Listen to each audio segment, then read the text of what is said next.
Now you're listening to wrestling news that matters, from people you want to hear it from, deep from within the confines of the internet. Covering WWE like no one else, and covering TNA because no one else will. You are listening to the best in the world, Ring Rust Radio!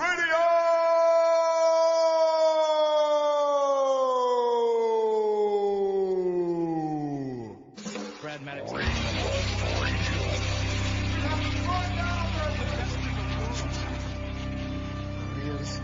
I got 141 and 2/3 chance of winning.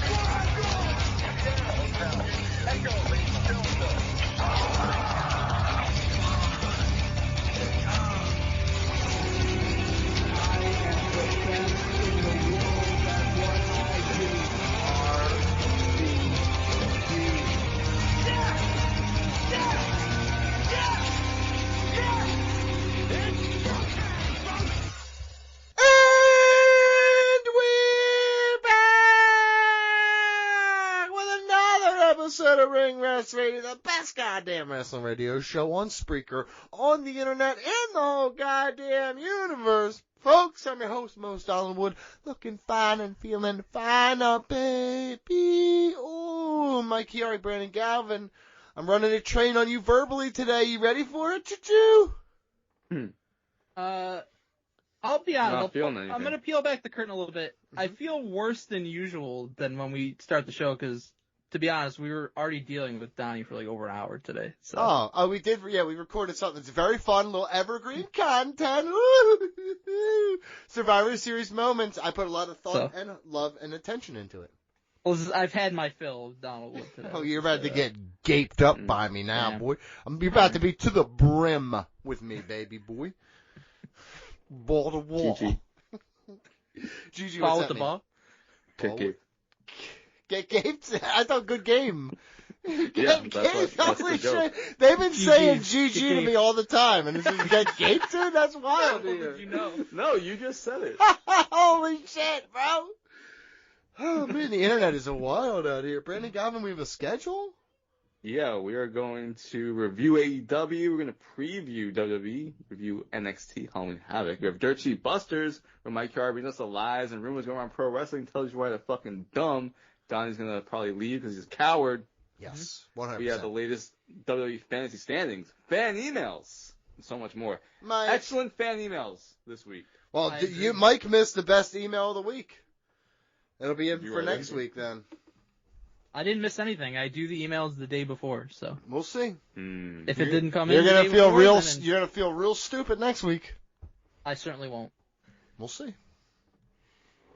All right. It's him checking the emails right now to make sure. I'm literally not. My I couldn't God. care less right now. The emails are the emails. I don't second guess myself. One of our fucking second guess myself.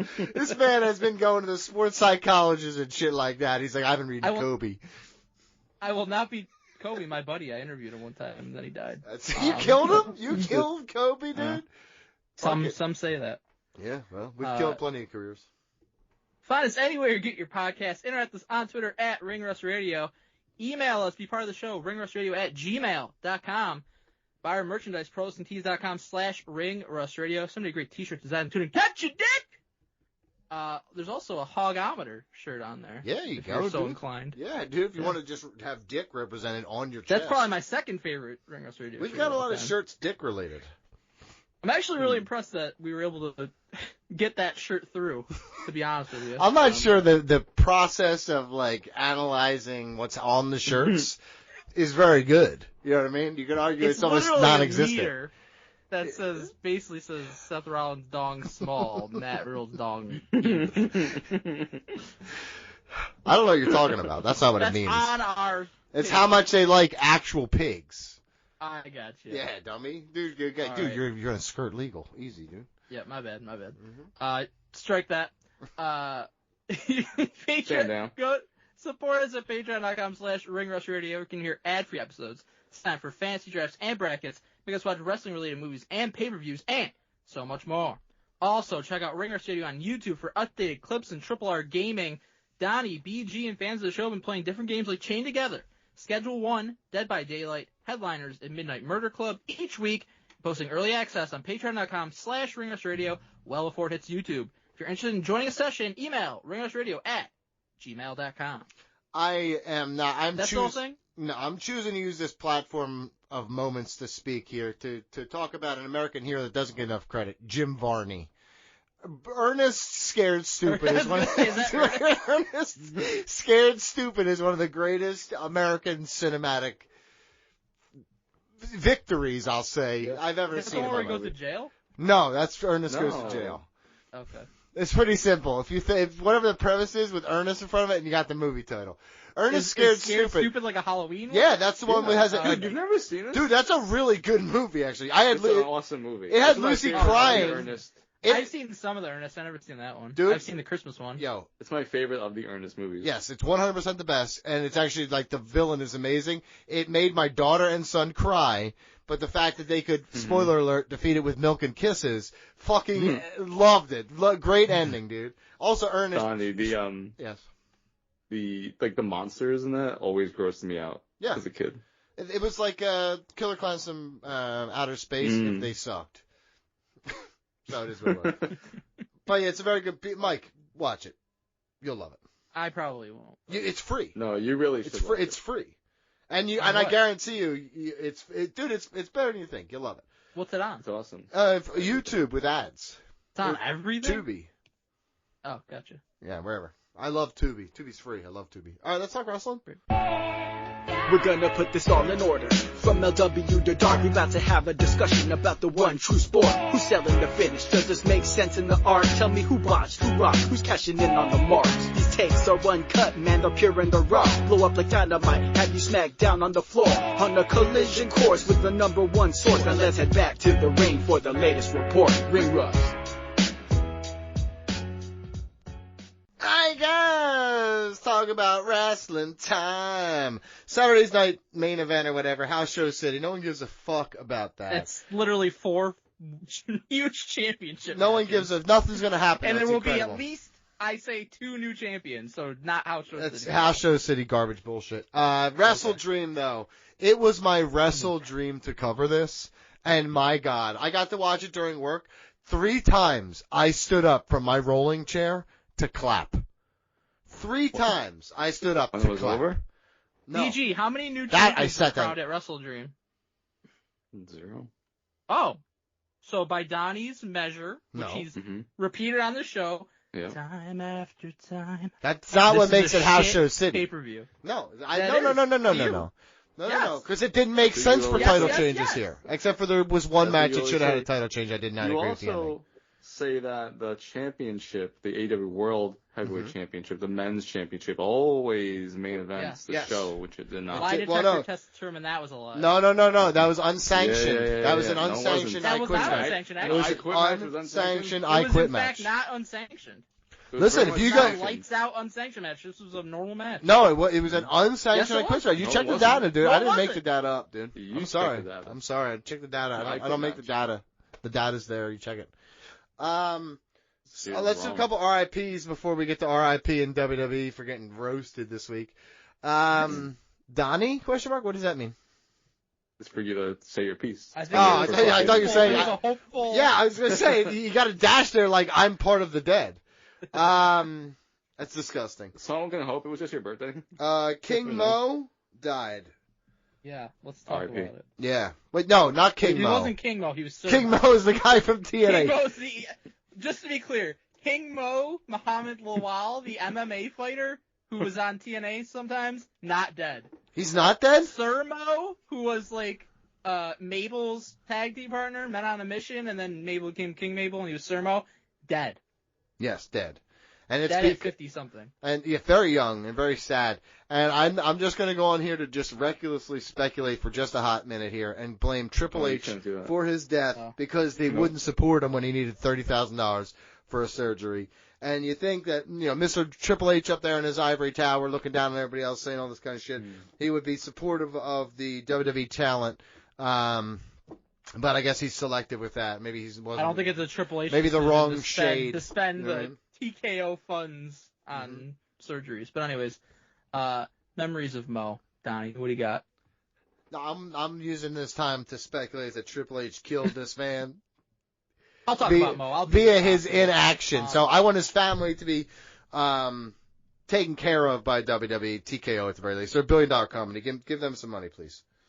Man on a Mission, pretty fun tag team back in the day. Mabel and Mo, they got Oscar wrapping them down in the ring. I didn't like it. I can tell why you wouldn't. But anyways. Get me a Godwin out here quick. They won the tag team championships. I'm pretty sure they won them on a house show, lost them on a house show, never were actually on TV as tag team champions. That's wild. But hey, that is. Huge You say I'm the racist? It's a joke. This fucking Vince McMahon is a real life one. Anyways, and Mabel turns heel and wins King of the Ring. Then he's got Sir Mo, his loyal subject. Fun little thing, but I don't really remember much in terms of singles stuff for Mo. I think he was mostly just kind of like the lackey for Mabel, and then before that they did the tag team thing. But obviously very sad, way too young. Yeah, BJ, you want to pretend you remember? R.I.P. Smart move. And R.I.P. to Jacob Fatu's what? What did he hurt? His teeth.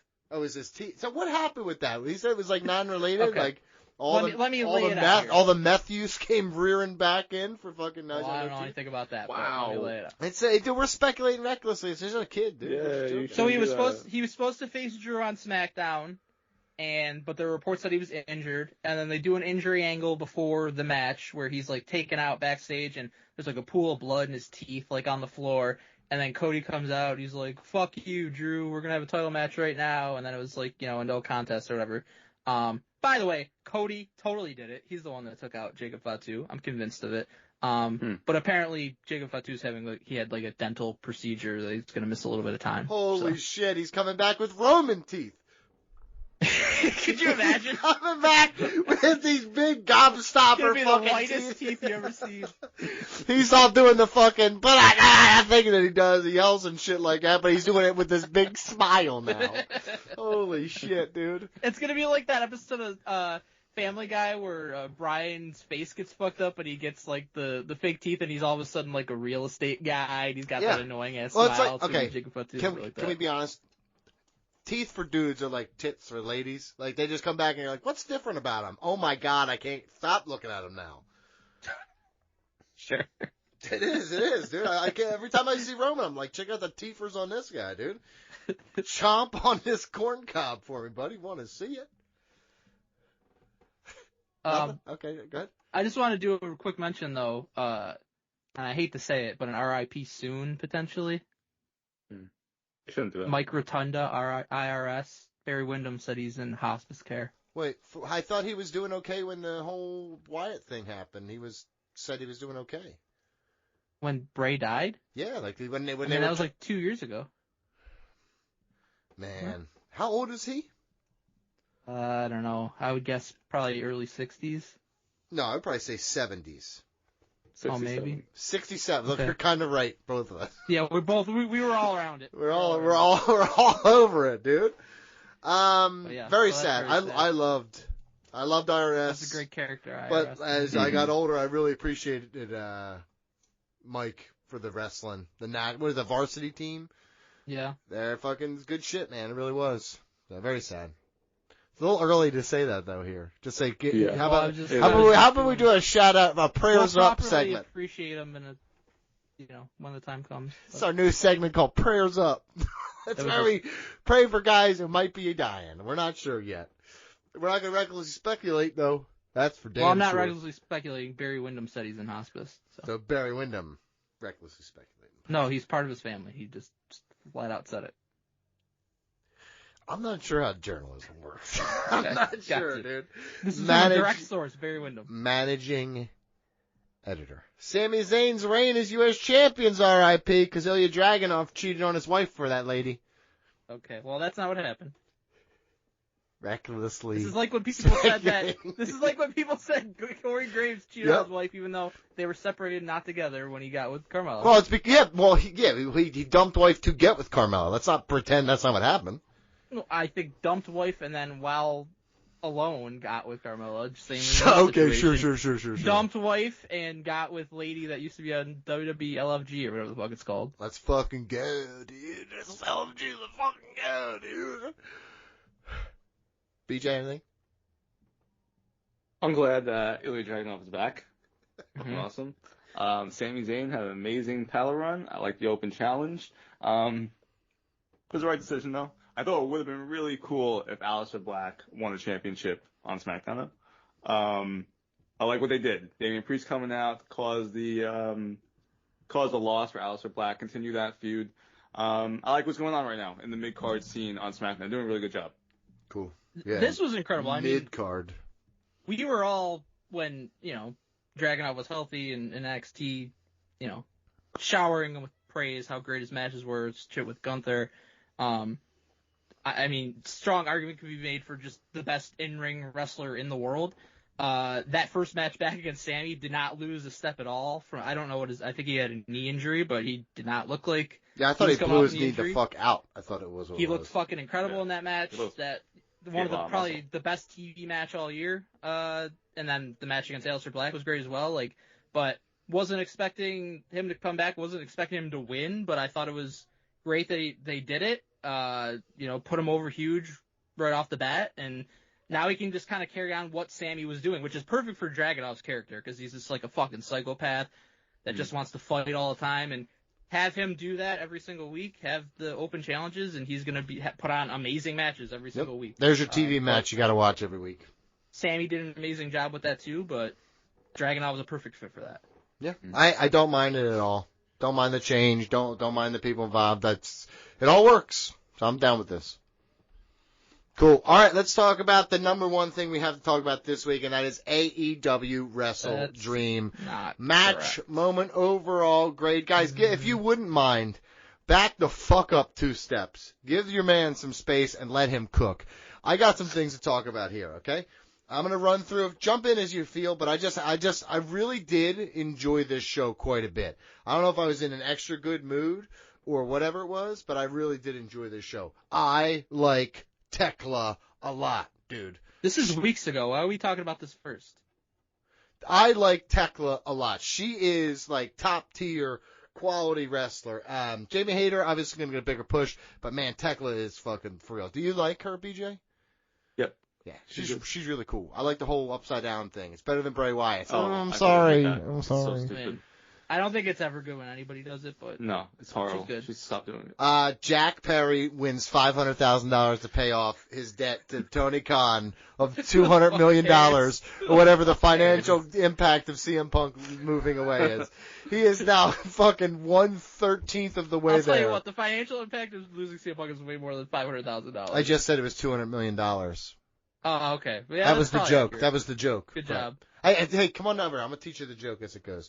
Idiot. But Jurassic Express, awesome. And Young Bucks, they still got it, man. I feel really bad for them to get it because they don't have a lot of money. So they could have used the money. God, it's fun, dude. One of the lamest fucking storylines I've ever seen. That's because you hate them. It's honestly super fun and a great addition to the main. They do is cool or like it's a great addition to the mid card anytime. They're a great fucking addition to any depth. They're wonderful. It's an incredible moment. The demand lost. They had to run this one back. Mm-hmm. The match was pretty fun, but I am so over all of this, if that's possible, please. Kyle Fletcher should have lost. Seems like you might get what you want. I know. Real quick. With Lashley. I know, that's what I said. I'm fucking ready for it, too, by the way.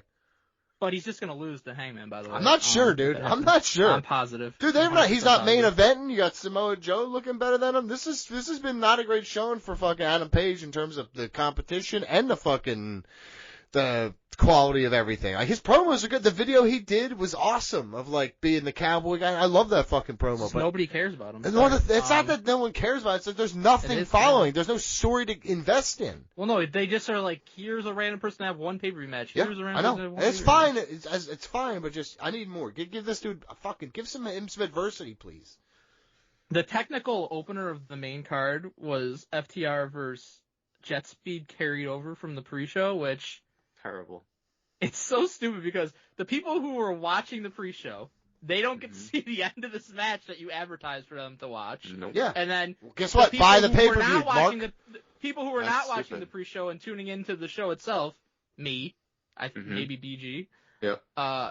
they're like, what the fuck is what's going on here? Why am I having to watch another match? You know, that wasn't dude, even this is advertised? it's called rewarding your viewers. You wouldn't know anything about it. You wouldn't know anything about it at all. Yeah. I did not feel rewarded. Kyle Fletcher shouldn't have beat Mark Briscoe. Good match, but I was agree. definitely disappointed by that. I thought Mark Briscoe Very should weird. have. Why would you have Mark Briscoe beat MJF, biggest fucking singles win of his career, and then just lose the next time out? I don't agree That's with it. dumb. I love Kyle Fletcher. I really did enjoy this match. Really good match. I just don't I just don't think it was the right outcome. I was honestly, the match was a banger, and I was mad. I was like, wait, what the fuck are we doing here? It's pretty obvious. I disagree. I thought we were moving Kyle Fletcher up. I thought Mark Briscoe would win. I assumed Tony would do a proper booking for once, maybe. That's shut your ass up. Chris Statlander beat Timeless Tony Storm. Very good match. Fun, quick. I thought this was honestly quick. Great. Yeah.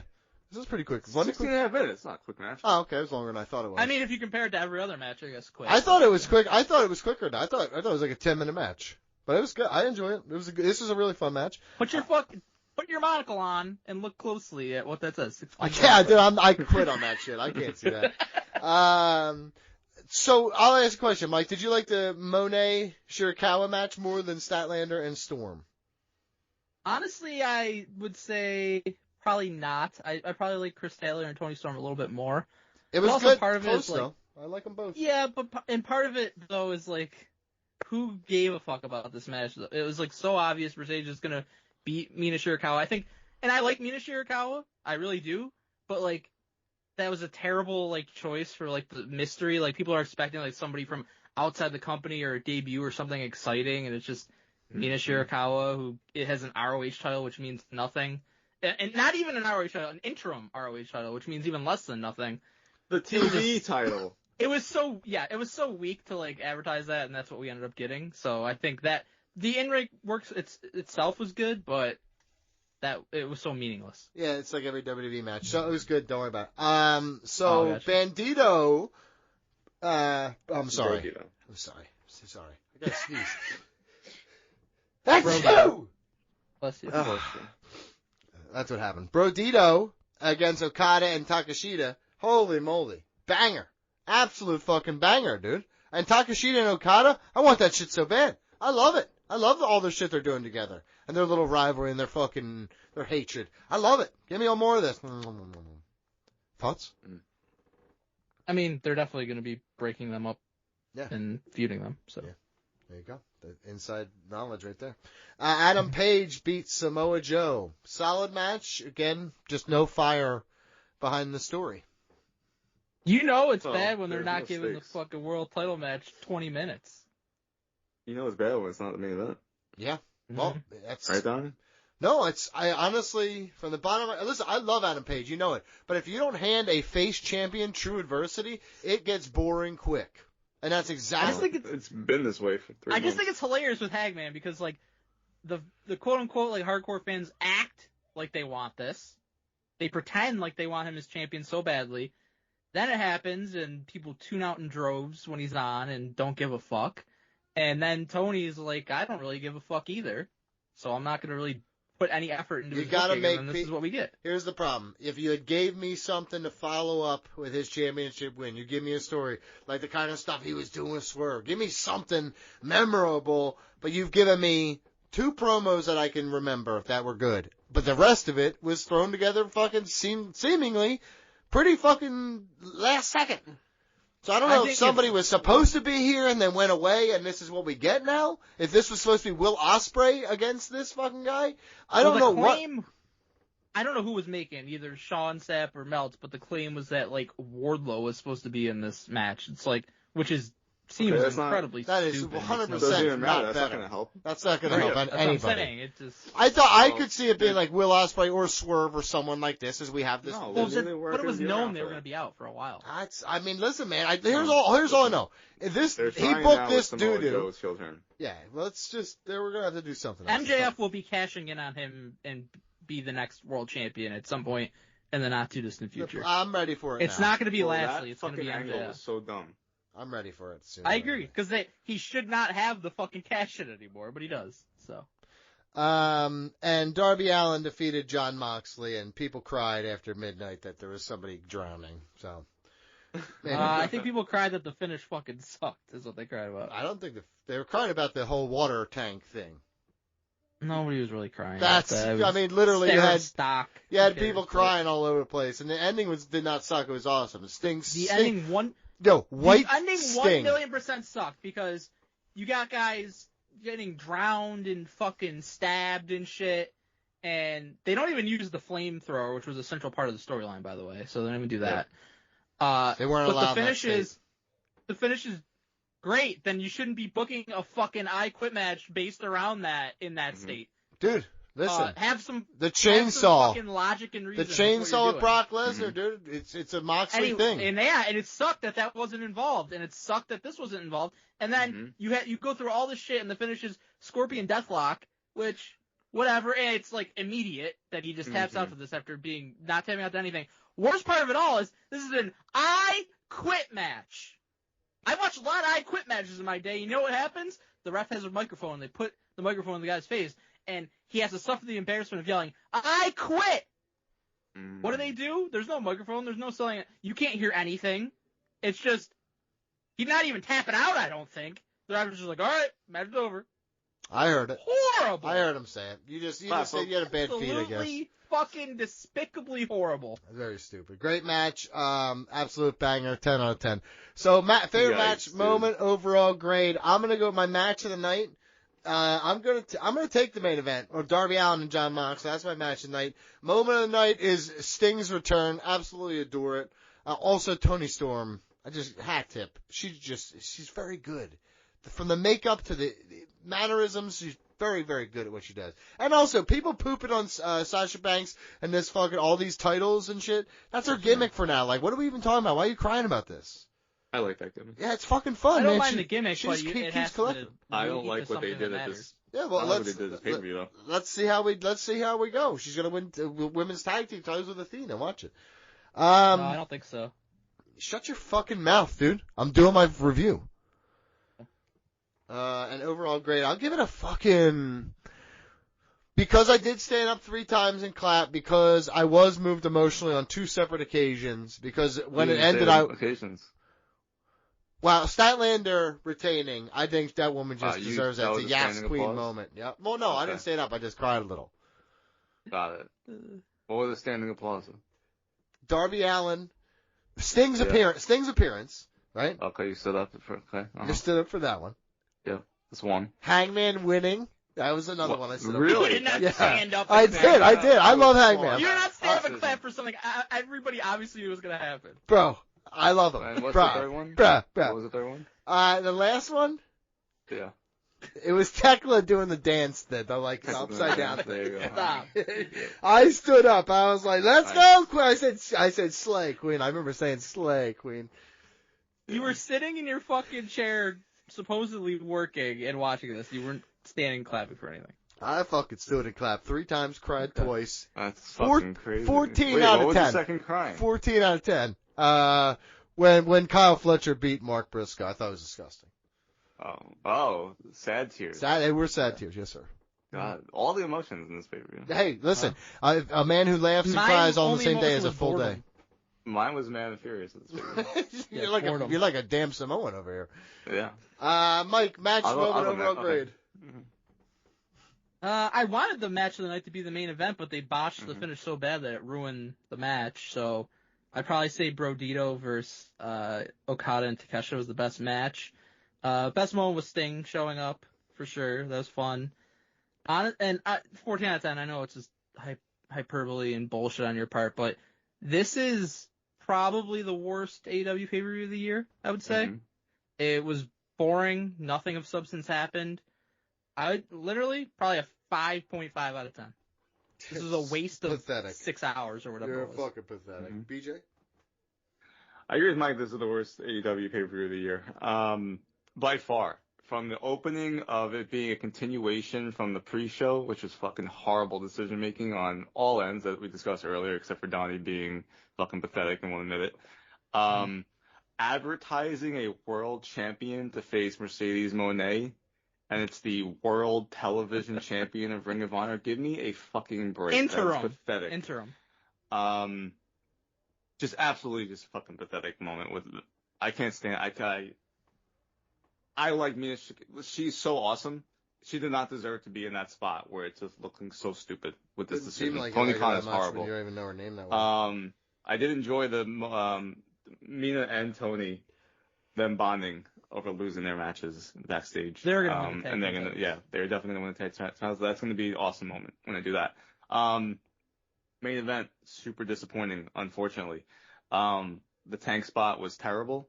It was pretty disjointed. The fingernail spot was good. Definitely cringeworthy as far as like, can't believe fucking doing that. Obviously not doing it, but it was fucking great spot. Sting coming back, moment of the night by far. But the ending of this pay-per-view was fucking terrible with that spot. Like Mike said, Moxley immediately tapping out to the Scorpion Deathlock. This is John Moxley. This is the person that we have propped up for years and years. It's the Scorpion Deathlock, though, by dude. Darby Allin. Yeah, dude, it doesn't matter. His back is so jeopardized in that whole match, dude. It wasn't. Come on, he barely got fucking injured in the match. No, absolutely not. Dude, Sting got him.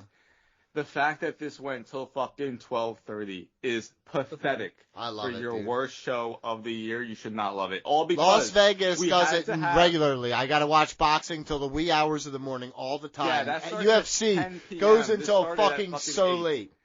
AEW That's not the starts same, buddy. way earlier. Not even close to the same. Yeah, the pre-card, the other card usually starts a lot earlier. match go from the pre-show into the main card to make sure That's we how got good it is. You're fucking 12:30. overflowing with good stuff, Let's dude. fuck over our fans. You This sound is like such a pathetic piece of fucking shit, dude. pay-per-view by a pathetic fucking promoter. If $500, I'd pay Mike Speedball Bailey to kick you in your face. Speaking of pathetic his kicks fucking fucking blow anyway. promoter, Tony Khan. People are asking him questions. What about Britt Baker? Oh, we really love Britt Baker. We'd love to have her back here someday. You booked the fucking show. What do you mean you love to have her back? Fuck her. Hey, maybe she doesn't want to be back. She doesn't want to make money? I don't know, dude. You never know, man. Ask fucking Le'Veon Bell. Donnie, is she not getting paid? Buddy, I don't wildly speculate on anything. That's not my bag.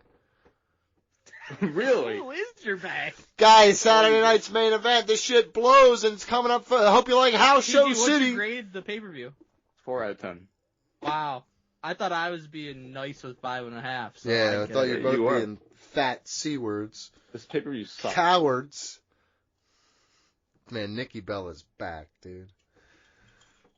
She is back. She wrestled on Monday. I know. I saw it. Can't keep my eyes all on her. her. Good. Ease up, dude.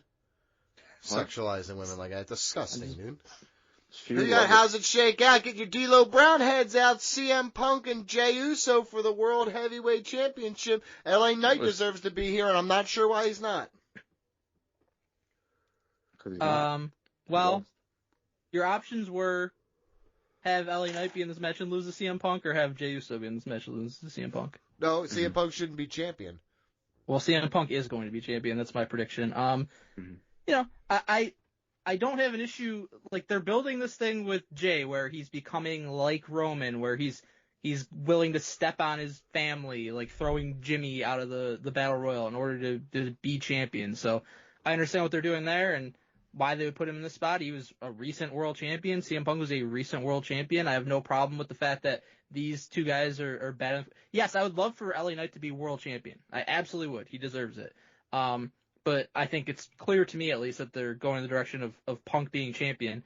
You know, he was going to face Seth if Seth didn't get injured, and I think he's your top guy on Raw by a very wide margin, your top guy that's on the show regularly. So, to me, I would have him be champion, and I think that's what's going to happen. And then LA Knight last night said, whoever's champion, I'm coming for you after this. So, Bullshit. he's going to be the next feud, I assume. It should be LA Knight as champion here, and I refrain from picking. I won't be watching. You're not gonna watch. I will, but I won't. I'll do it under protest. Oh, gotcha. Go ahead. A conscientious observer. Was that Objector. Objector. That's what it was. Unbelievable. We weren't here last week, so they did the fucking Battle Royale, and they took out Braun Breaker and Bronson Reed. And I don't care about Bronson Reed, to be honest. I care about Braun Breaker, the fact that they had so much momentum on that heel turn. And to me, they immediately cooled them off for no reason, just because they don't want to put him in the spot. Whereas I think they should have put him in the spot. I think he should be going up against CM Punk right now and beating CM Punk, to be honest, because you would propel him to such a degree that right now, I don't even see it happening for so long that it's like the typical, like, Vince WWE thing. It's like, okay, we have something here that we could really do, but we're just not going to do that. And it was like gifted to them on a silver platter, essentially, where they even did it themselves. Of, all right, let's have this heel turn, let's have this healer turn on Seth Rollins, where now you look like such a badass, and then we're going to cool you off. And I don't like that. I do see CM Punk winning. I think it would be pretty cool if Bronson Reed and Braun Breaker interfered in this match and took them both out, and now the championship is still vacant. Ooh, that's a good way. And then we give it to LA Knight that way. I just think it's LA Knight. Well, how is LA Knight factoring into that? Well, because he can say finally, yeah, you get my chance. I'm in here. I don't, BG, I don't disagree with you that if it was me booking, I would just pull the trigger immediately on Braun Breaker because he's the one that took out Seth and just make him your champion and run with it. Yeah. I do like if they weren't going to do that, I do like what the follow-up was, which was, Adam Pearce acting like a normal person would be like, you're not going to be in this because it's your fault that we're in this anyways. And then Paul Heyman kind of trying to explain to, like, Braun Breaker and Bronson Reed, like, all right, let's just go fuck everybody up and just fucking destroy everybody. And he's like, well, no, you really don't want to do that because then you're going to make an enemy out of Adam Pearce, and kind of explaining it. I think it's the segments have been good, but if I was booking, yes, I would have had Braun Breaker just win the championship. I just feel like your options with Braun Breaker as champion, especially because you do have CM Punk as a big baby face, LA Knight's a big baby face, Jey Uso, who I don't understand what the fuck they're doing. Jey Uso, I come on here for the past almost 2 months saying, like, why are we doing this, essentially? They're basically turning one of their biggest stars, baby faces, heel. It's just odd. I think it's a false turn. Like, I do agree it's a false turn, but it doesn't make sense to me to even bother going down that route. And the Braun Breaker thing, I think you would have set yourself up perfectly with those 3 feuds, and then you can go up against Roman Reigns as a babyface, where Braun Breaker attacked Roman Reigns after WrestleMania. Like, there's a lot here with them to do. They have so much history, and, like, Roman had 2 singles matches with Bronson Reed. He didn't have singles matches with Braun Breaker. They're clearly saving that for a WrestleMania-type match, and it could have been for the championship at WrestleMania. They could have really pushed Braun Breaker in such a big way. You want to talk about a fucking rocket on someone's back? Like, that would have been it. And so I just disagree with not pulling the trigger there. I mean, he hasn't been on the main roster for too long, but he was in NXT for a while. Like, he's been around for a good amount of time to where you could have pushed him. And so I just disagree with that. I think they're going to put it on CM Punk. I really don't care if they put it on Jey or CM Punk because I like them both, but I just see it going with CM Punk. You have the built-in feuds coming out of that. And if Seth comes back, you have that. If they want to go CM Punk and Roman Reigns, maybe you could do that. Like, there's a lot there with CM Punk, and he does deserve it. I mean, he got screwed over storyline-wise with the cash-in. Everyone wants to see him as champion. And just as far as his return since 2023, he's been deserving of a long title reign. So I think they're going to do it with CM Punk. I will say about Braun, I think he either is champion before WrestleMania and Roman wins the Rumble, or maybe Roman's champion before WrestleMania and Braun wins the Rumble. I still think that he's going to be in a world title match at WrestleMania. At least that's my hope. Yeah.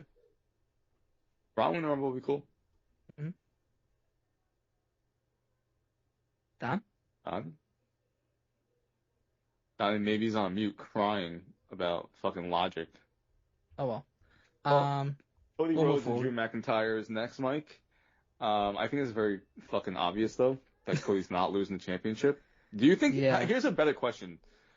Because it's just so fucking obvious that Drew's not going to win, even though it's a shame. Like, this title run with Cody. Even though he just won at SummerSlam, like, there's not a lot to it.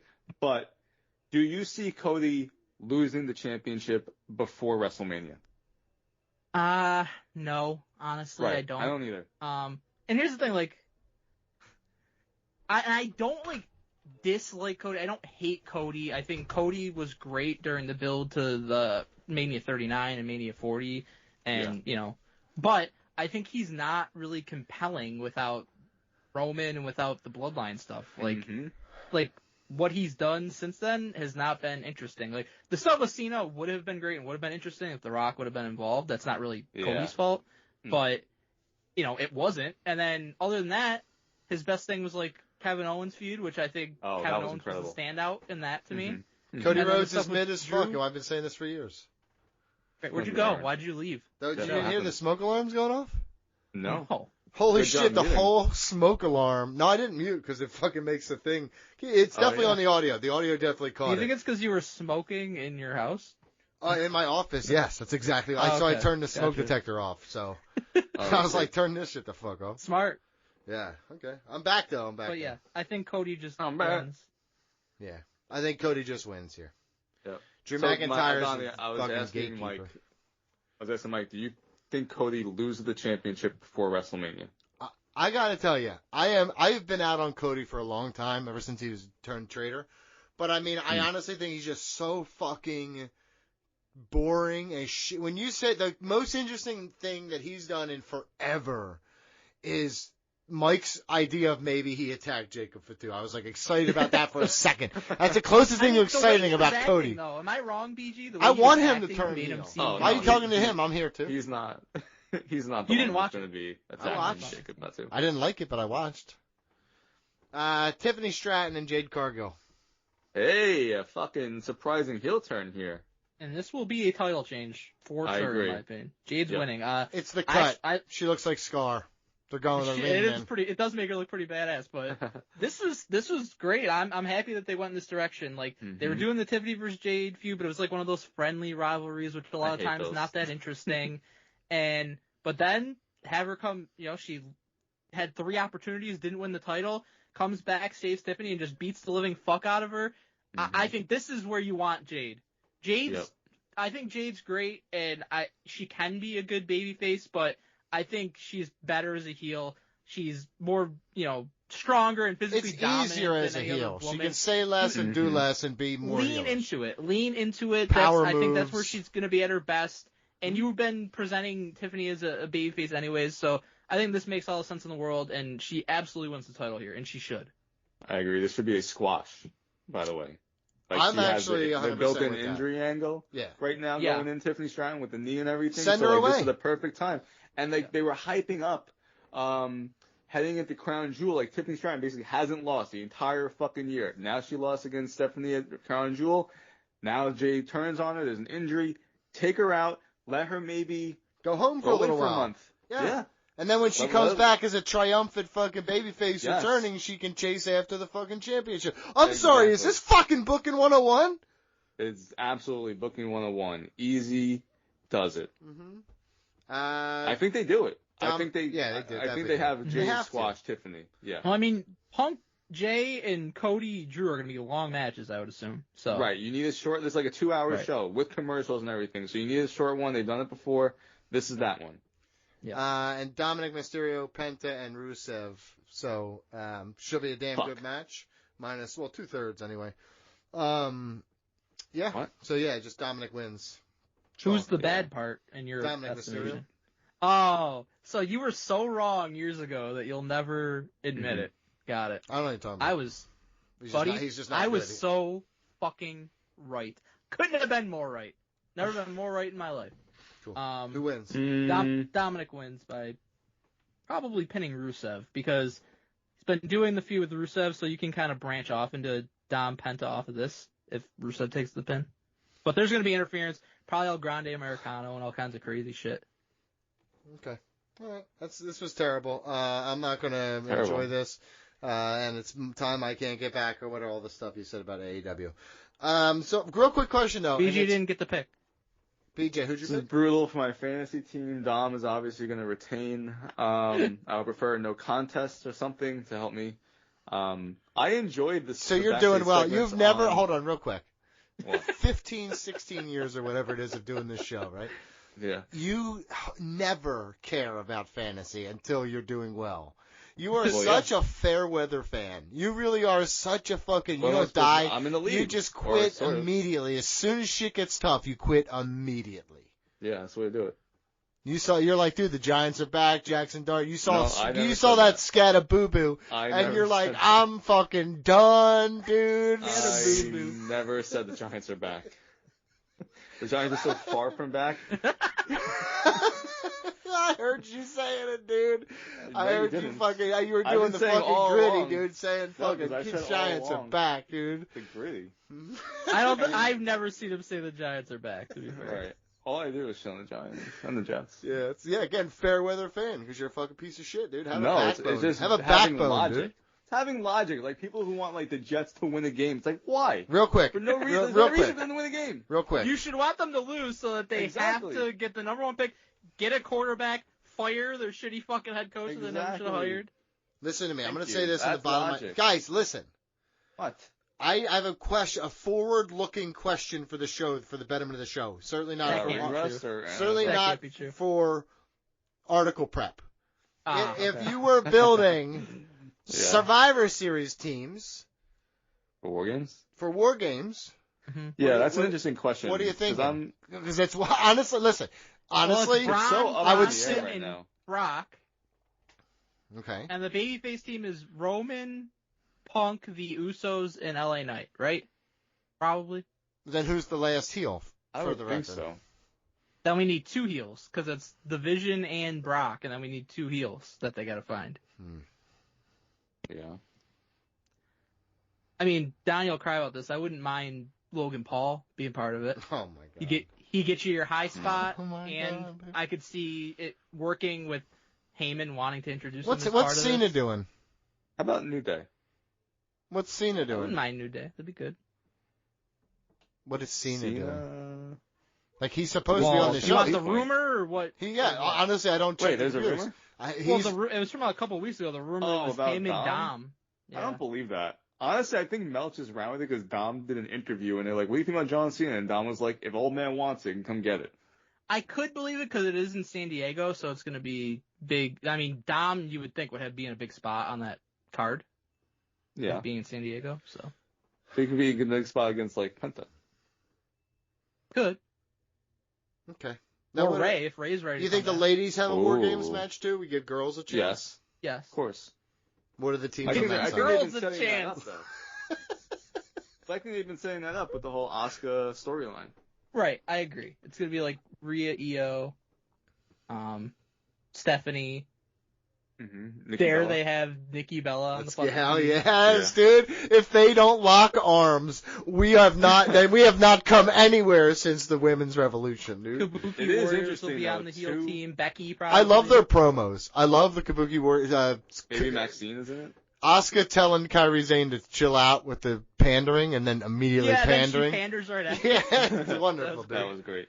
I love the 10 years of dominance, Yeah. like video So- package did for Asuka. That's Yeah. great. So, the people are I like how speculating- Goldberg called her some girl. That is what people What a are speculating, piece of that they shit. did this video because he did that. Was Good. that an I old hope it's interview, true. though? Or did he say this again? He definitely said that in the past because I remember know. thinking that. I don't know if he said it again, but it wouldn't fucking surprise me. Like, I think this the Dirt Sheet website just, like, recirculated, because I didn't really look into it, because I was like, didn't he say this already? And I know he said it already, because we've He had this definitely said it conversation before. before. But interesting that we Some just girl. both said both War Games matches are coming from Raw. Like, SmackDown has, like, nothing happening. Yeah. Yeah, well, everybody's got something better doing fucking Friday nights. I don't know what to tell you. Yeah, I assume we get like a stipulation, This is like good. maybe Aleister Black and Damian Priest have a match on War Games, so like they wouldn't be in War Games, right? I think Mike nailed it for you, I Donnie. mean, Cody will Thank have- you. I'll go back and I didn't write any of it down. I'll have to timestamp this. Just listen back, really. That's all. I won't. I'll try to remember. So I heard Paul Brock. something? Say it one more time. Okay. Real quick, let's get through NXT. Heat Havoc.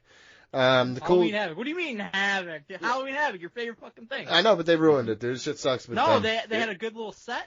I didn't Yeah. watch this. You didn't watch this? No, okay, so I'll tell you the truth. Okay, I watched the you main can be event. honest. That's it. I watched Ricky Saints and I watched That was Trick a good main Williams, event. which is a fun. NXT is probably my most enjoyable thing to watch. NXT Halloween Havoc blew out fucking AEW WrestleDream. Absolutely. Very stupid. Very stupid. This is an 8 out of 10. How's El Hijo del Wagner Jr. in here? Do you like him? What do you think? That Really match good. was spectacular. That was Ethan Ethan Page Page's best match I've ever seen. He's very good. I like him a I lot. never hated Ethan Page to the degree of BG, but I like him a lot at this point. Like, he's been awesome in NXT. Like, there's no getting around it. He's been great. He's great everywhere he was. You just like him because he's got WWE in front of his name. But no, I'm talking about Dr. Wagner. I'm talking about Dr. Wagner, the son of. Yeah. He was good in that match. They did the old rip the mask open spot. It's always good. Oh my god, That was fun. And he turned it around on him. I like that. That was good. I won a million times over. I love that. Oh, you know the what? opener was I don't great. think we ever discussed it. But this is another Ethan Page thing. When he faced Mustafa Ali for the North American title a few weeks back, that was one of the most creative finishes I've seen in so long. So I don't know if you know, Donnie, but No. so he's him against Ali. If you haven't watched that, you would like that match. But anyways, Very good match. Mustafa Ali's like outside the ring, and they just did like a little thing around the announce table, and Ali, all of a sudden, the cord from like a headset or something is around his leg, and I'm watching. I'm like, does he know that there's a fucking cord around his leg, dude? Like, watch out, because he's going to like climb up the ropes, and then like Ethan Page like fucking grabs it and makes him like fall, and he pushes him like off the ropes outside the ring. Like, that was a planned spot to have this fucking cord wrapped around his leg, but they made it look organic, like it was not supposed to happen. It was like one of the most creative finishes I've seen in a very long time. So that's a very well-known spot. A man named Toru Yano would use tape to tape his friends. Not the same thing. Tape his challengers to the fence post and run in and get That's countouts. not what it was. Not the same thing. You're at all. welcome. You're welcome for this history lesson today in sports. This day in sports. So match moment overall grade, Mike, for Halloween Havoc.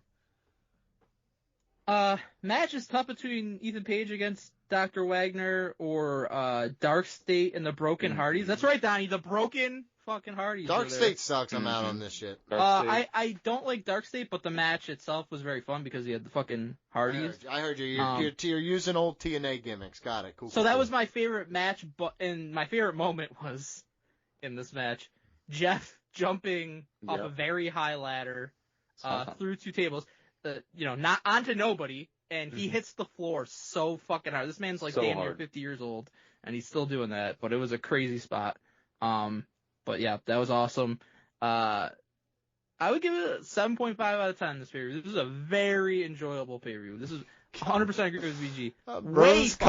Rose-colored way glasses, fucking dude. better Holy than shit. WrestleDong or whatever the fuck that. Okay, what else do we have to talk about? Is that it? Oh, hold on. VG's got to give his. Yeah, I gotta give my opinion here. God, this is a dude. great pay-per-view. 8 out of 10. Sorry, Mike, you're wrong. This is an 8 out of 10 show. I changed mine to 8 out of 10. Great there call. you go. Everything Fucking delivered. Mark City, dude. The opener was really good with Javon Evans and Leon Slater. I'm very Mr. upset Iguana. with them. Mr. Iguana, La Parca. Very upset with Evans and Slater and help the Broken Hardys, but they said that they were told not to. If the Broken Hardys won, the Trick Williams won, and Dark State losing would have been a big deal for me, but that would have been a much higher grade if Dark State lost. But Jeff Hardy, that Swanton was brutal, and that's easily moment of the night. 8 out of 10. Great show. Everyone should watch it. Donnie's a little bitch. Broken Hardys. Sorry, I didn't have time. I was busy with real things. Blake Monroe winning the title was great. Tatum Paxley winning the title was fun. Mm-hmm. But Broken Hardys, they had the best match at TNA. They had the best match at NXT. They are on fire. If they are going to be at the NXT Evolve TNA AAA fucking mega show that they're doing, the Gold Rush show, I might have to go with that. Do it. What's next? We have Patreon shout-outs now? Patreon shout-outs. Patreon shout-outs. These people have gone on patreon.com/ringrosradio, and they said, we choose to keep you guys in business. We love you. People like George Cruz. People like Alex Pandolfi. Funny way of showing it, but that's fine. He can say whatever he wants for the money space. Agreed. Andrew Skeens, who I don't know if he still loves us, but he definitely still supports us financially. He talks to me sometimes. He likes me. He doesn't like me at all. George Sparrows. He hates all of us, but yeah, I think he hates life. I think it's more a him problem. Colin Yarger. Sounds Canadian. Jim Del Chapo, who this morning threatened me, saying that he would use his third yacht to to I bury think me it or was at something? 2:45 p.m. That ain't this morning. What time do you wake up, brother? That's my morning time. Around the same time as you. Vic and K, Don Balajian, so long in the front. Oh, D-Dev, Smile, Dante. Reggie Gill financially supports us? Man, Yeah, man. that fucking bitch does like I think he getting doesn't want to smacked, show up huh? anymore because his hatred for you is so insane. At I this hope he point. shows up next. I hope you don't smack me. I'm terrified of your ass. Hey, I know. That's fucked up. Vince DeMore is so fucking good at being a lawyer. Such a good lawyer. So if you need one, if you're in trouble. Momo. Where's Momo?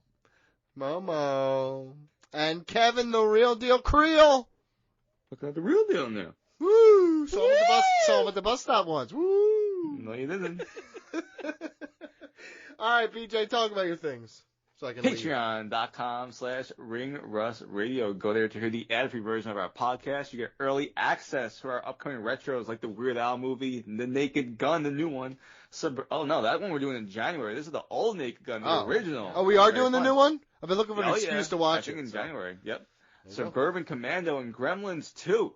But most importantly, you can sign up for next week's draft, taking place Tuesday, November 4th, 6 p.m. Eastern. Next week, we're going to draft anybody from the history of the world to our Thanksgiving dinner. It's gonna get fucking wild. I don't know what's gonna happen. This is my idea, so this usually turns into possibly something we can't air. So if you're hearing this and all of a sudden it never comes to fruition, Donald Ghostin made some questionable picks. We're Let's just gonna try to say. make sure it airs. Okay, Yeah, thank you so much, Mr. Man.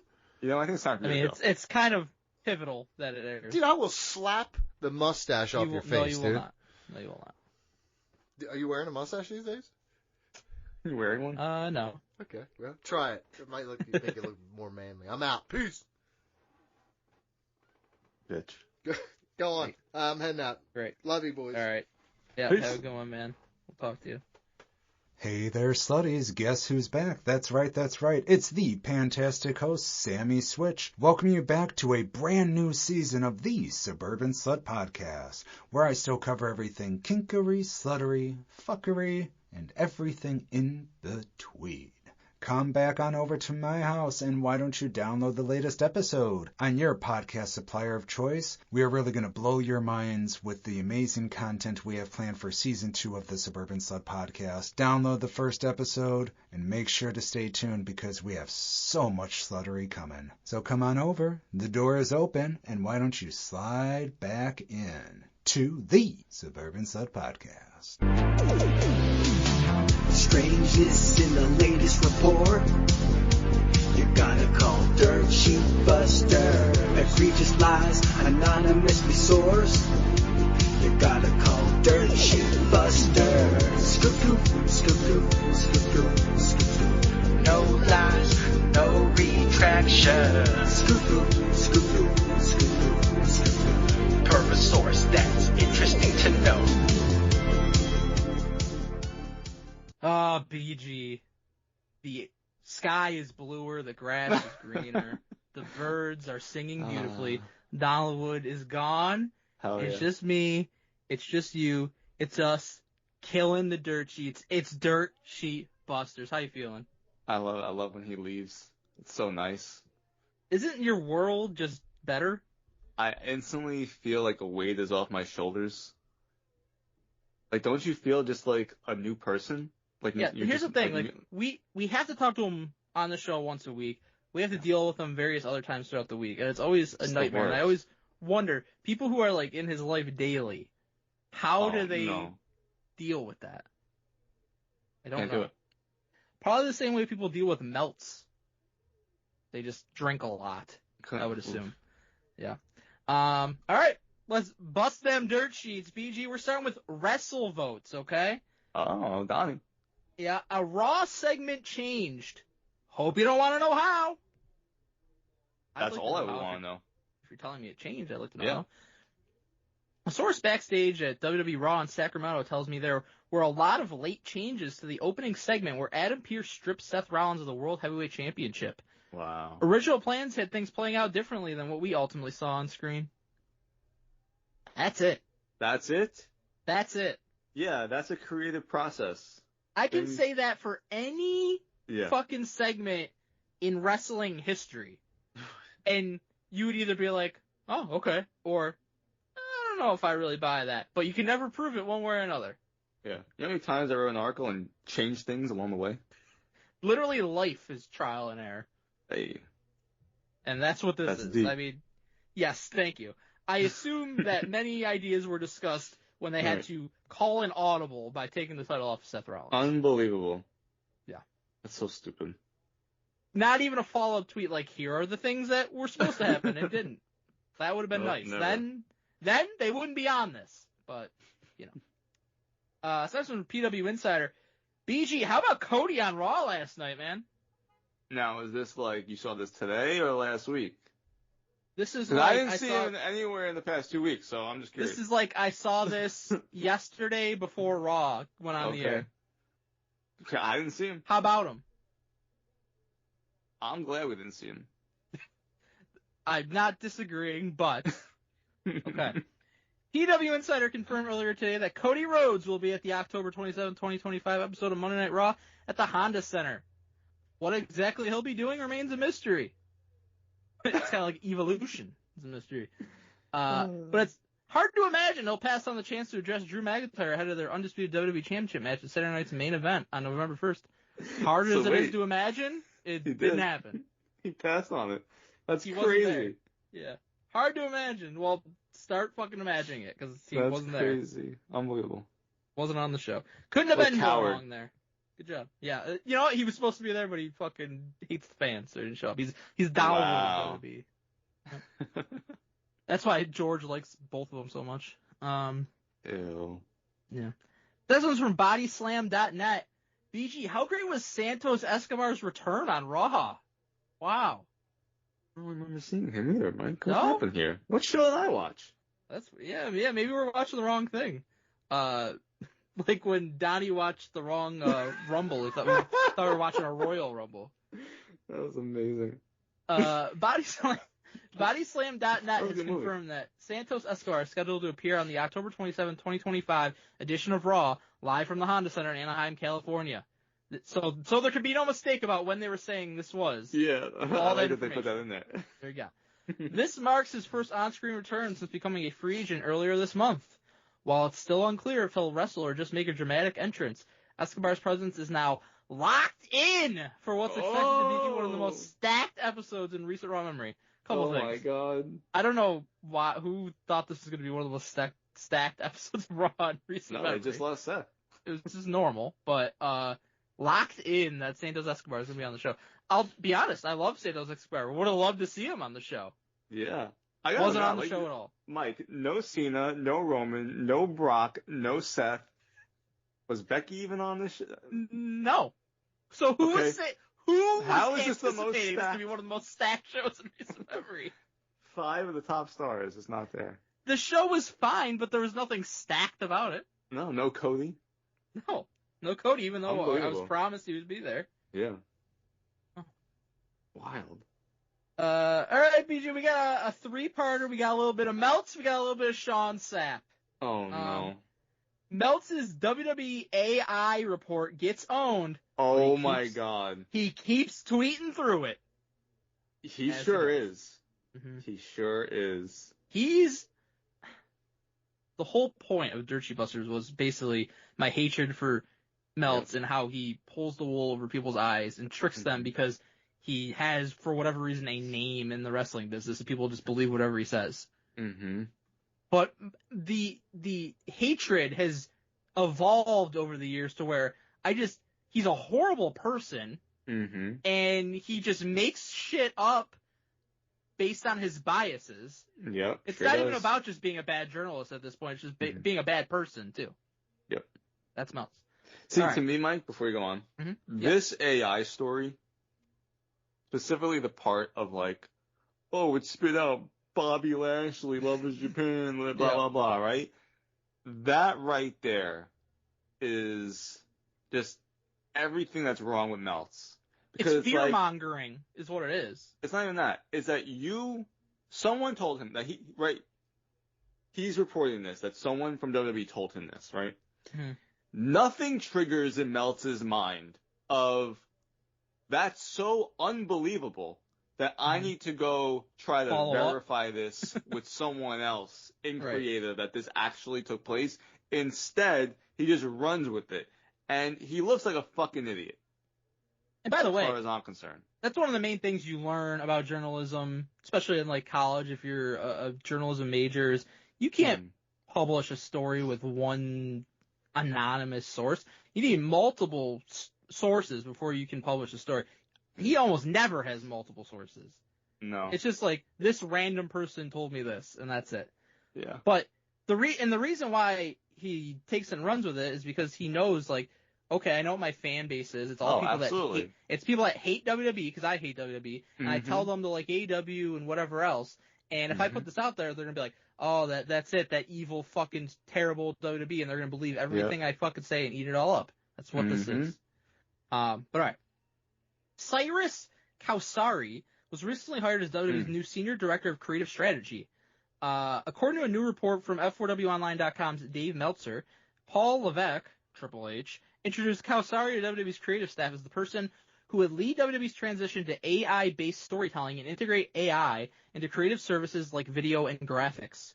Meltzer said that Levesque said a shift to AI is inevitable, while Kausari said he would, and I quote, both manage AI storytelling and be a liaison to the White House, as Levesque is taking on more duties in politics in some form. Okay, I forgot about this part of it too.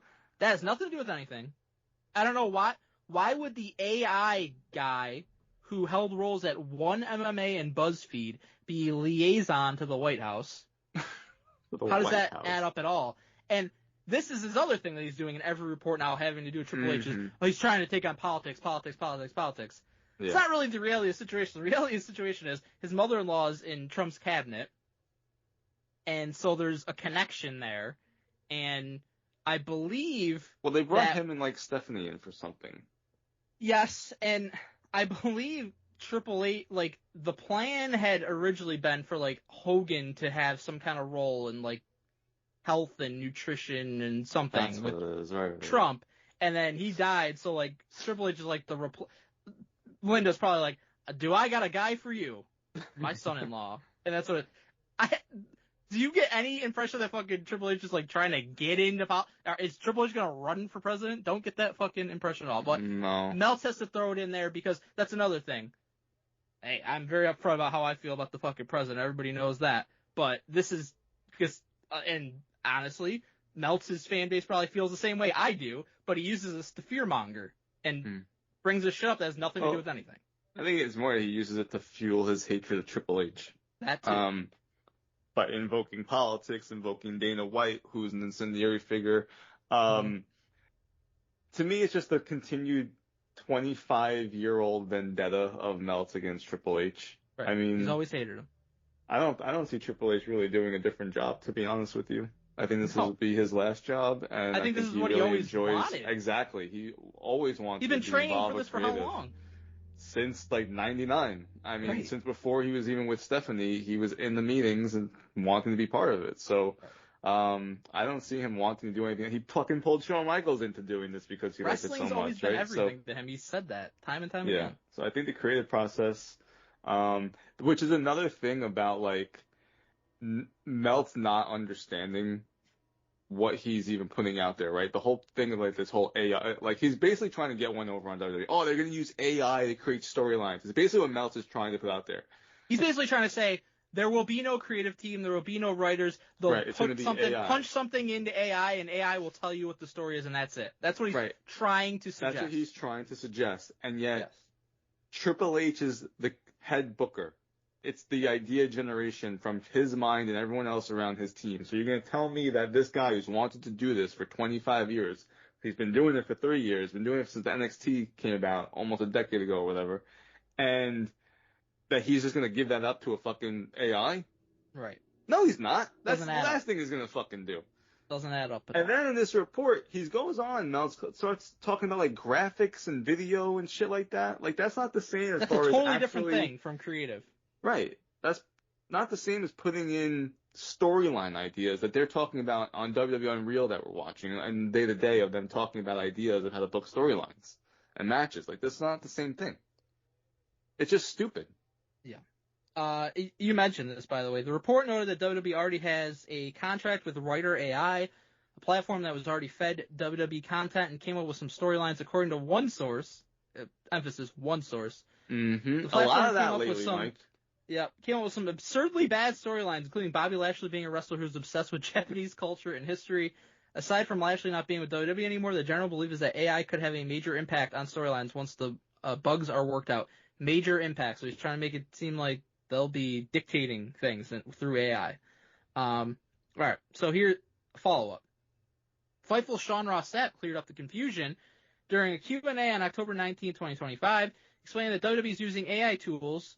While WWE is using AI tools, it's in a far more limited and technical capacity than fans feared. And why did fans fear that? Because Meltz tried to make them fear it. Right. Can I jump in, Mike? Yeah. Yeah, I know that this is someone just feeding him bullshit. Because if you just type in Google, is Bobby Lashley in WWE, you'll get the fucking AI overview of as of late 2024, Bobby Lashley is no longer in WWE. Right.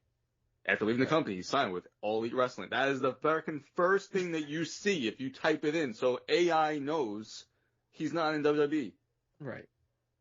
None of it adds up to me whatsoever. Sean Sapp says they have AI tools at their disposal, but it's mainly like a digital writer's assistant that is able to be like, oh, when's the last time these two had a match, or something like that. Sapp mentioned that these tools aren't being used to develop storylines or write full scripts. Instead, AI is being used in areas like match history lookup, note-taking, organizing data, and even minor production help. He also clarified that AI is sometimes used for visuals, citing a recent example. Clearly, they've used it for graphics in some capacity as well, like with the El Grande Americano stuff, but not used to the prevalent nature of which is being rumored. Rumored by who? Dave Meltzer. And Dave Meltzer alone. Again, and it's because AI is a huge talking point these days. It's becoming a bigger thing. A lot of like these videos and graphics that you see like online, they look like shit and they're annoying and people hate it because it's just some of the stuff is dumb. So Meltz is taking that and knowing this and applying it to demonize WWE with his fan base. But what Sean Ross Sapp is saying here makes a lot more sense to me. And it's I agree. much more likely that that's closer to the truth than what Meltz is telling us. But okay, so we got that, and here's the last part of this. Writing in today's newsletter, Meltzer stood by his reporting on the subject. Here's the quote. Several higher-ups were very unhappy at how the AI story blew up last week, but nobody was able to deny the facts. Oh my god. They tried to change the subject, noting it was for things other than scripting shows. Although that's true, as last week's example showed, the idea is also for scripting shows. No, it didn't show that at all. It's not at all. Right now, publicly, the idea is that AI will be doing the job of a writer's assistant, but that's the present and not the plan for the future. Meltzer stated that WWE is currently uploading some manner of its creative history for the AI to process under the guidance of executive Cyrus Kawsari. Company officials currently maintain that no one on the creative team is going to lose their job because of the AI integration, but an off-color joke in the company's history has some doubting that. Most of the people Meltzer has spoken to have no belief that the WWE's parent company, TKO, will show loyalty to any longtime employees if push comes to shove. So there's another one for him. Playing all the hits. Playing all the hits. The bad company will fire everybody because of AI. That's like even worse than the first fucking report. They couldn't deny facts. There's like, what is he talking about? Couldn't deny facts. Nobody's gone on record to say anything about that. What is he even referencing? So stupid. It's absolutely pathetic. He's absurd. Every major company at this point is testing or utilizing AI in some way because AI is going to be a big part of the future. So it's such a non-story because if they weren't testing or trying to use it in some way, that would be weird. He's just not even understanding what he's even writing, it sounds like, because he says that they're putting in information into a database for exactly the reason that Sean Ross Sapp is reporting that they want to be able to look up very quickly company information. History, he even said it. Right. So Meltz just wants to go on and on that they're going to create storylines using AI, which is not what what he is even actually reporting. Right. He has no clue. Again, I think he knows that his viewership, listenership base is so fucking far gone, and that whatever he says, if it's negative about WWE, they'll go with it. And he's like, all right, I'm just gonna do it. Like, Absolutely.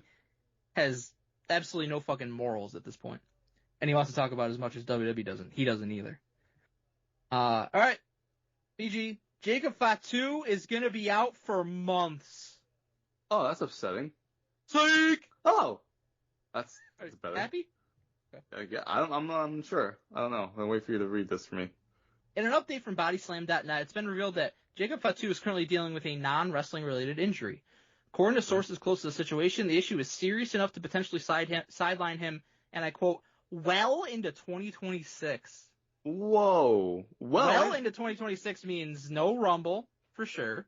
Yeah, right? Maybe not WrestleMania. I mean, to me, that's past WrestleMania. Well into is like 3-4 months? Multiple months, yes. Yeah. I would agree. It's from Mike Johnson, PW Insider Elite. The word among talent at SmackDown last night was that Jacob Fatu is recovering from a dental procedure and was not yet cleared to wrestle. The hope is he'll be back very soon. Oh, good for him.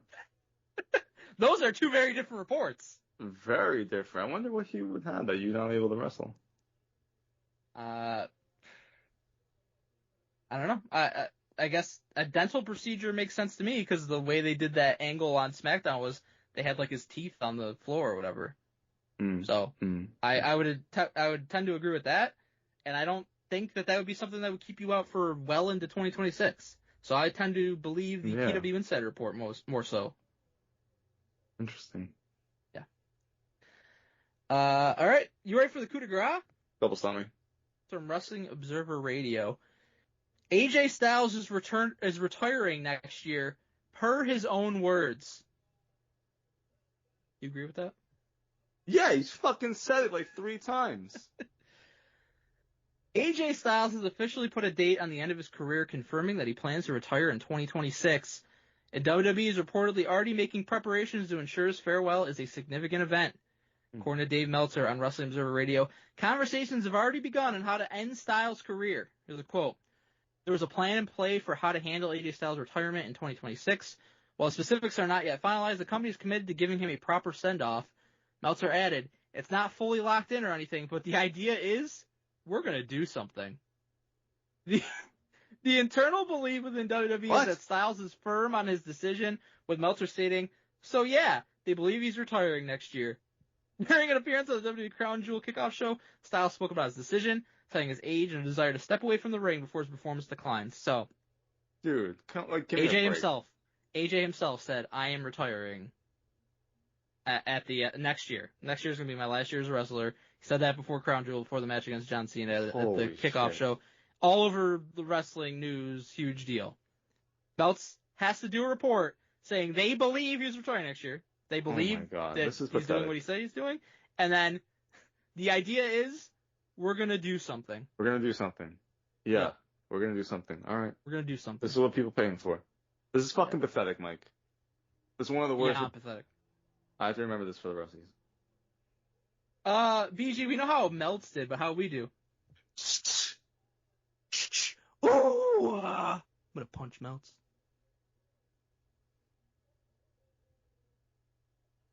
All right, BG, it's that time, buddy.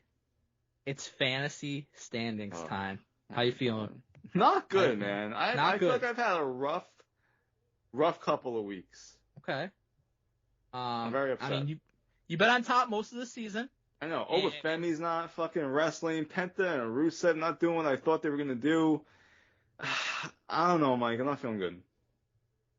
I'm nervous. We're about a month out from the end of the season, okay? So, Survivor Series, War Games, that's the last one. There's no more pay-per-views before that, so that's going to be the one.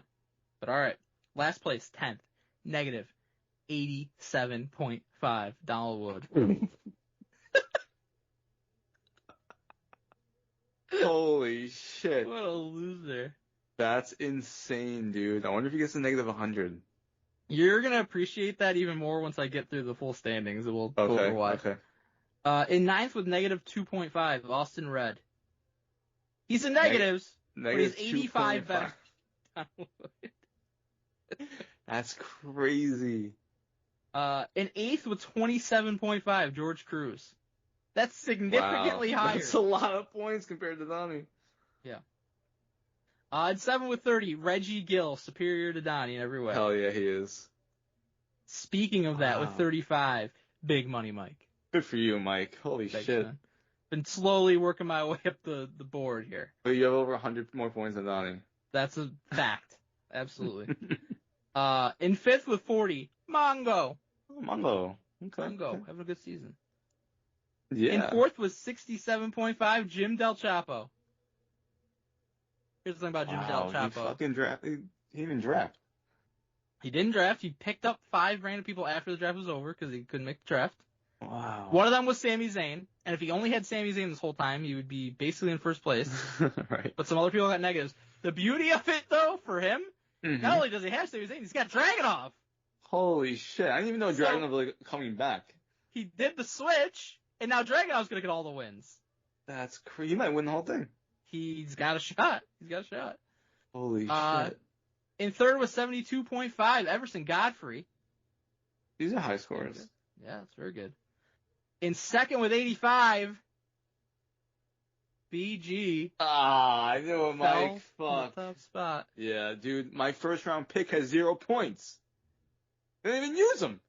Who's your first round pick? Obafemi. Oh, Femi. Okay. What the fuck, man? In 1st with 87.5, only 2.5 more than you. Skeeter. A team I drafted. See, he has Drew McIntyre, though. Guaranteed taking an L. He had AJ Styles and dropped him, and if he would have kept him, he would have had 15 points for a tag team championship win. Wow. Skeeter, buddy, you're mismanaging our team. Man, you drafted Alexa and Charlotte. That was smart. Thanks, man. I tried. I'm so upset. So the beauty of this, though, is Skeeter's in first with 87.5. Donnie's in last with negative 87.5. That's crazy. The symmetry. Fucking lap them. Yep. That is beyond hilarious. Wow, and Donnie sucks so much. I love it. I agree. It's deserved. Yeah, hell yeah. All right, BG. It's about that time. It's time for emails. All right. Guys. Yep. Send us emails. ringrushradio@gmail.com. Also go to patreon.com/ringrushradio.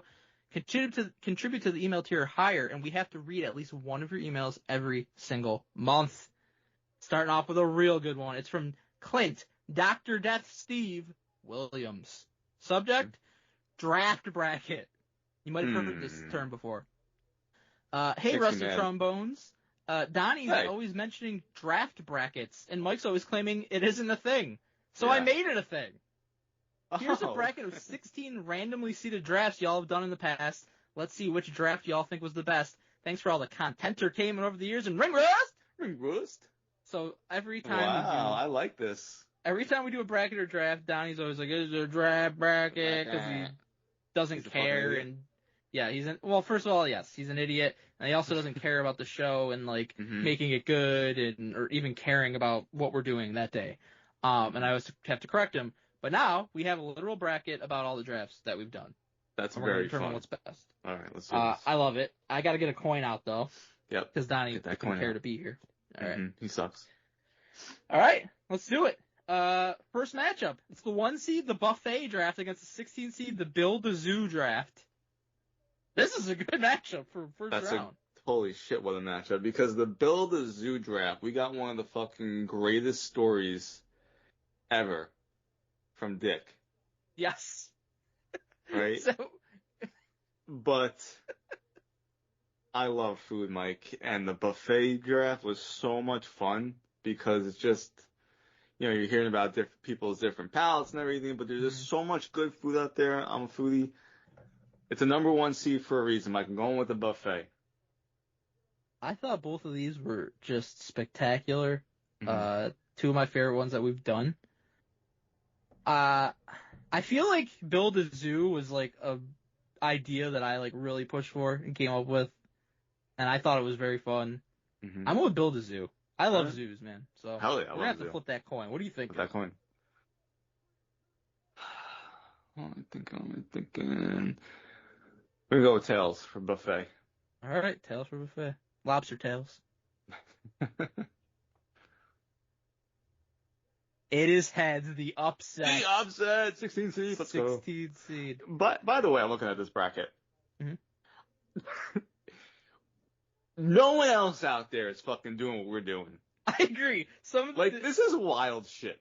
Yes. We had So much fun just so much fun. And some of these things, like, we can easily run back. And we I don't. agree. We really don't, though. We come up with new shit. We always try to. The only things we kind of run back are like, gift drafts, fantasy cards, like current like wrestling. So like a buffet draft, we've done that once. A zoo, we've done it once. Right. There's a lot of staying power here. Yeah. We got the 8 seed wrestler matches against the 9 seed last meal. I just chose the buffet. So very similar to last meal. So for wrestler matches, that's the ones that we've been doing with me, you, and Donnie. Gotcha. I believe. Okay. To me, that's what I think that this is. And then last meal. Remember, it was just the last meal. It was like whatever you want. It was like chicken cutlet parm, fucking Big Z. I gotcha. That one was pretty good. I like that. That one was pretty good. We're a wrestling podcast. Mm-hmm. As much as I love food, just having to think about like, all right, this is going to be my last meal. A little depressing. Whereas the wrestler matches, I really enjoy those. I'll go back and like I'll start watching matches that like, oh shit, remember this one? I'm like, and it's very fun to do the research. I spend a lot of time doing it, I'll be honest with you. But it's very fun. And for us who love wrestling, I think when we do the show, especially dealing with Donnie, who's a fucking piece of shit, it's nice to go back and reminisce about our favorite things. And I really enjoy the wrestler matches. I think that's been a good addition to our evergreen content. I'm going with number 8, wrestler matches. I agree. I was kind of on the fence, but you kind of swayed me, I think, with your argument. Like, we are a wrestling podcast, and that we get to celebrate our favorite wrestlers and matches and stuff by doing that. So I like it. 4 seed, the 80s to 2000s gift draft against the 13 seed, the current era fantasy card draft. Mike, this is very easy for me. The gift draft, your idea, is one of my favorite things that we've ever done because I get to reminisce about my childhood and just looking at all the video games and toys I want, and unfortunately hearing about Donnie's dumb shit. But you and I are very much on similar wavelengths, but then you kind of veer off to, I'm going to do like all these sports things and go to these events. Now I just want my fucking video games and my toys. And that was my favorite time of life, right? Growing up in the 90s, getting all those fucking awesome, like X-Men, Power Rangers, the video games, getting gifts feels so great when you're a kid, especially. And so reminiscing about all that, I'm going with the 80s to 2000s gift draft. Okay. I enjoy anytime we do the current fantasy draft.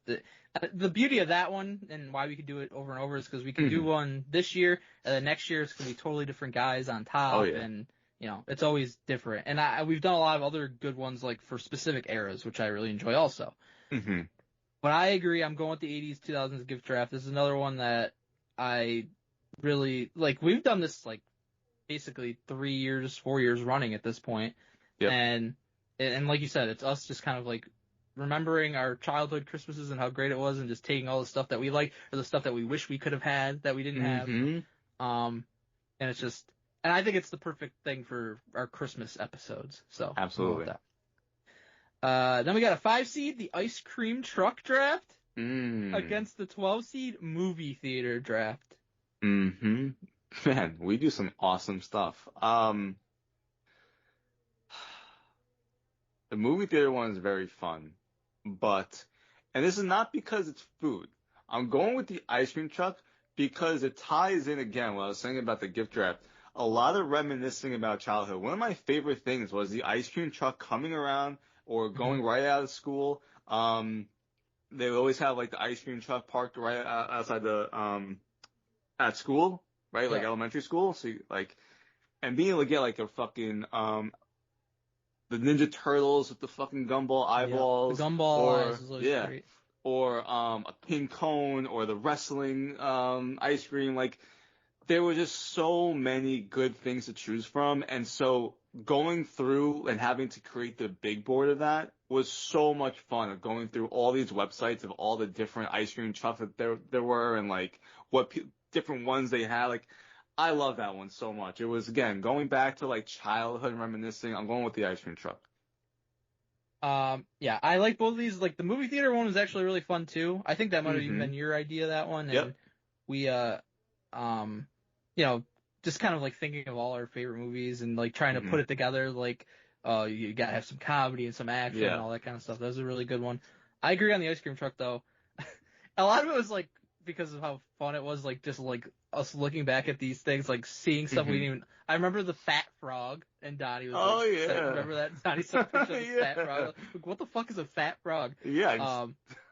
But yeah, Forgot I all thought about that that. one was great. I've never seen or heard of anybody doing a fucking ice cream truck Mhm. draft, so that alone, I think, has to win. Yeah. We got the 2-seed WWE theme song against the 15-seed volleyball team. Yeah. I think So volleyball I team think was that was my just idea. me, you, and Donnie, Yeah, it was. and we just drafted like wrestlers who we thought would make a good volleyball team. I don't know think why. I think it was for a July 4th episode. Right, I think so. That was actually quite fun, to be honest. Yeah. All right, I'm glad we have two wrestling things here. I think I have to go with the theme song one. Similar to my wrestler matches argument is going back to them being able to, I love music, and so re-listening to some of these awesome theme songs, because some of them are really fucking good and entertaining. It was an entertaining draft, I remember, and we had that with patrons, friends of the show, Yep. compared to the volleyball team, which was a very quick one, but that one was a lot of fun. I think that could be real, like we've done it in emails where it's like, okay, give us like a basketball team or a football team. Like, so those are fun, but Right. I think the theme song one, a lot more went into, the big board, of course, but also like trying to figure out which theme songs I want, people sniping your picks left and right. So I think that one just in general is a more fun draft. I agree. I love the theme song. I think that's one of the best drafts that we've done. Like, Mm-hmm. the concept of like taking all your favorite theme songs and like kind of like quote unquote building your own like mixtape or CD of it. And then like looking at your draft afterwards and be like, wow, this would be an incredible CD to have. Yeah. And you absolutely. technically could. If people listen to that draft, they're like, wow, I really like what they have. Just make You a could do playlist. that. Yep. Right. You could absolutely Very cool. do that. So like, that was amazing. Going with that. 7-seed Halloween Candy against the 10-seed Music Festival.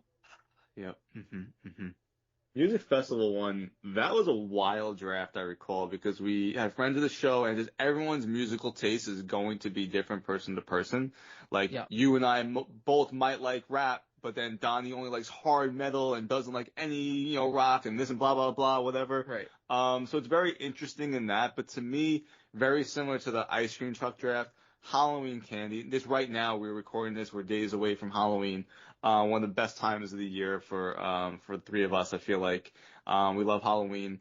I'm a big candy guy, Mike. As far as like the chocolates and growing up, reminiscing about all the things. Having like the you had your fucking pumpkin. Your pumpkin bag, or you had a fucking pillowcase that you went out with when you're a little bit older. You want to carry around a pumpkin to fucking have people drop in candy. You don't want to get fucking called a loser. Exactly. So there's just the Halloween candy one was so much fun, and it made me want to have so much candy that night. And so I think in the spirit of Halloween, I will go with the Halloween candy draft. So I agree with everything you said. I thought that was a great draft, but I like the music festival draft even better because. In terms of musicians and bands, stuff like that, it is almost literally infinite, the options. Halloween Candy. Yeah, it's rough. There's a lot, but it's certainly not infinite. And I loved, like, the music festival. Like, we were making our picks, and you had, like, Derek Lee was taking shit I never heard of in my fucking life. And it was just, like, so eclectic. And then, also, you look at your draft afterwards, and you're thinking, like, man, could you imagine if this was an actual festival, like, and had all these people playing together, like, incredible. Awesome. So I'm going with that. We're gonna flip the coin. What do you think? I'll just stick with tails. All right, going tails. It's heads again. It is heads again. I was kind of rooting for it, to be honest. Music Festival advances 10 seed. That was a fun one. 3-seed amusement park against the 14-seed fast food menu. Oh. Both were very fun. Yeah. So amusement park was we were building our best amusement park with like rides and attractions. And then fast food menu is we were building like the ultimate fast food menu based on like real fast food menu items from all kinds of different fast food chains. Yeah. Be honest, Mike. I think these are great ideas. I don't think they're as fun as some of these other ones that we've talked about because fast food menu, there's just so many similarities. I with that. agree. And I know there is with Halloween candy as well when it comes, but like I think there's more variety when it comes to that as opposed to like it's all like right, you got a everyone has burger, their a chicken version. sandwich, Right, and fries. exactly. And it's like whoever does their little spin on it, but it's like kind of like the same thing. Amusement park was fun, but I haven't been to all the amusement parks. I haven't gone all these rides. So I'm like looking at videos and everything. But I love roller coasters though. It took me back to a time. One of my favorite games of all time is Roller Coaster Tycoon 2. So it took me to a time of that. I think building the amusement park, even though I think that was just the three of us for. I think it was too. I think that was just maybe not overall as much fun because when we have friends of the show on for a fast food menu and everyone's giving each other shit is always fun. But I think for the draft itself of going through like all the research of it, I had a lot more fun with the amusement park. So I'm gonna go with that. These weren't my favorites, but I think they're great. I think they're great ideas, but it's just not as good as the other ones. I'm with you. It was one of the only times I've had fun with just us and Donnie all together. Because that's difficult to do, have fun when he's around. But I went amusement park draft, and one of the things you mentioned is exactly what I was thinking. Like, it made you think of like Roller Coaster Tycoon, how great that fucking game was, and you could kind of like almost do that. That's exactly how I looked at it. Yeah. Yeah. And yes, there was definitely a lot of stuff that like I haven't been on, but it was fun to research it. And there's stuff that I had been on too, and like stuff that like maybe I had been on that isn't like really that well known, and you could just draft it because you wanted to draft it and it was a fun ride or whatever. But I'm going with that. Last match of the first round was the 6 seed, the arcade draft against the 11 seed, the TV show draft. These are good ones. I like these. Yeah. I really enjoy like build a movie theater, build your TV show. Yeah. We basically did like we were like a TV channel, and these are like the shows, like a lineup, right? Yep, very fun. Yeah. And the arcade is you're so an arcade, many. and these are the cabinets we have. Yes, and as much as I love TV, it's taken a big backseat, especially over the past several years, to my gaming, where I just would rather be more active, have like sports on like my computer, and then be able to play a game at the same time. I'm a big gamer, and so I'm going with the arcade one. I'm with you. There's a lot of TV shows I love, especially older sitcoms. That's mostly. Of course. I'm more so watching sports than regular TV, but old sitcoms. But and I'm not a huge like current gamer, but I love to play old games. I have a bunch of arcade cabinets, like arcade 1-up stuff in my basement, like one that has it's a multi-cade, has tons of games. I have awesome. Like a little emulator that's hooked up to my TV with a bunch of old games. So the arcade draft to me was like so fun because that's another thing. It's like thinking of in your childhood. Yeah, we used to have arcades when we were kids. That oh my god, I love going to arcade. Going to play, my dad would take me and we'd play fucking X-Men, and then, four other people would just show up and we'd all become friends by the end of it because we beat fucking X-Men on the 6-person arcade. Like, you can't beat that. So I'm you beat X-Men? Oh yeah, we beat X-Men. Oh, absolutely. I didn't beat X-Men at the arcade. Holy shit. Yep. Beat fucking Magneto at the end. It takes a lot of quarters to do it. Yeah, I didn't get that many quarters to do that. Same thing with Simpsons. Like was real. Because I remember it happening times like me and my dad playing Simpsons, and it would be just maybe me and him. We get down to the Mr. Burns boss level, and you have to knock off multiple like layers of armor off of him. And I just remember like times where like we'd be down to no quarters left, and like my dad would die, and he'd have to like run off, get more quarters and coins, and I'd have to like hang in there long enough for him to bring the tokens back. Kids today they can't appreciate that. It's sad. No. Yeah. All right, second round. 16 seed Build a Zoo draft against the 8 seed Wrestler Matches draft. Build a Zoo was very fun. We got a great story out of it. We can have more variety with the wrestler matches. And just in general, I'll have more fun doing that than the zoo, which is more of a one-time thing. So I'm gonna go with the wrestler matches. I'm flipping, brother. I love the Build a Zoo. Are you sticking with Tails? Yeah, I'll stick with Tails. This time, it is Tails. Wow. Okay, Wrestler matches advance. Damn Zoo. All right. We got the 4 seed, the 80s, the 2000s gift draft against the 5 seed, the ice cream truck draft. That's a great fucking matchup. Mm-hmm. I'm going with the gift draft because you could draft ice cream if you want. That's true. You sure could. You could draft bacon. I think if I you did wanted. it once. Yeah. Again, both of these are great, but I think the 80s and 2000 gift is like more nostalgic even Yeah. because it's like everything we enjoyed of childhood in one. So going with that. Yeah, I'll tell you what, Mike.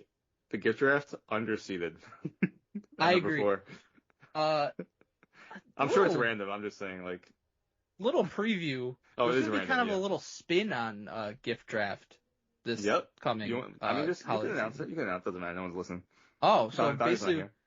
what we're doing essentially is instead of like, okay, we do the 90s gift draft and the whole thing is like just stuff from the 90s you can take, we're doing a wrestling gift draft, which is essentially we're pretending like, it's Christmas, or you could really say any holiday, but it's going to air around Christmas time. So we'll say it's Christmas time and you're drafting like the wrestling related like merchandise and like video games, memorabilia, all kinds of like action figures, all kind of wrestling stuff.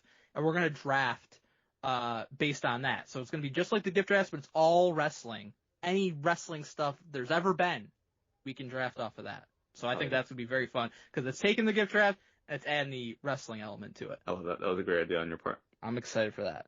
Mhm. All right, and we got the 2-seed WWE theme song draft against the 10-seed, the music festival draft. Interesting because there's both music here. True. Both very good ones. See, I think for the sake of the podcast, it's more fun for the WWE theme song because you have some top tier, like I think you're fighting more for certain things than you are in the music festival because everyone's so eclectic and has such different, that everything's more variety for people for that, as opposed to it being more linear with the WWE theme song. So I think for the sake of the podcast, number 2, the 2 seed. I'm with you. I agree exactly with what you said. I think both of these are great, but like the music festival, like I was getting like some of my favorite shit in like the 28th round or whatever. Mm-hmm.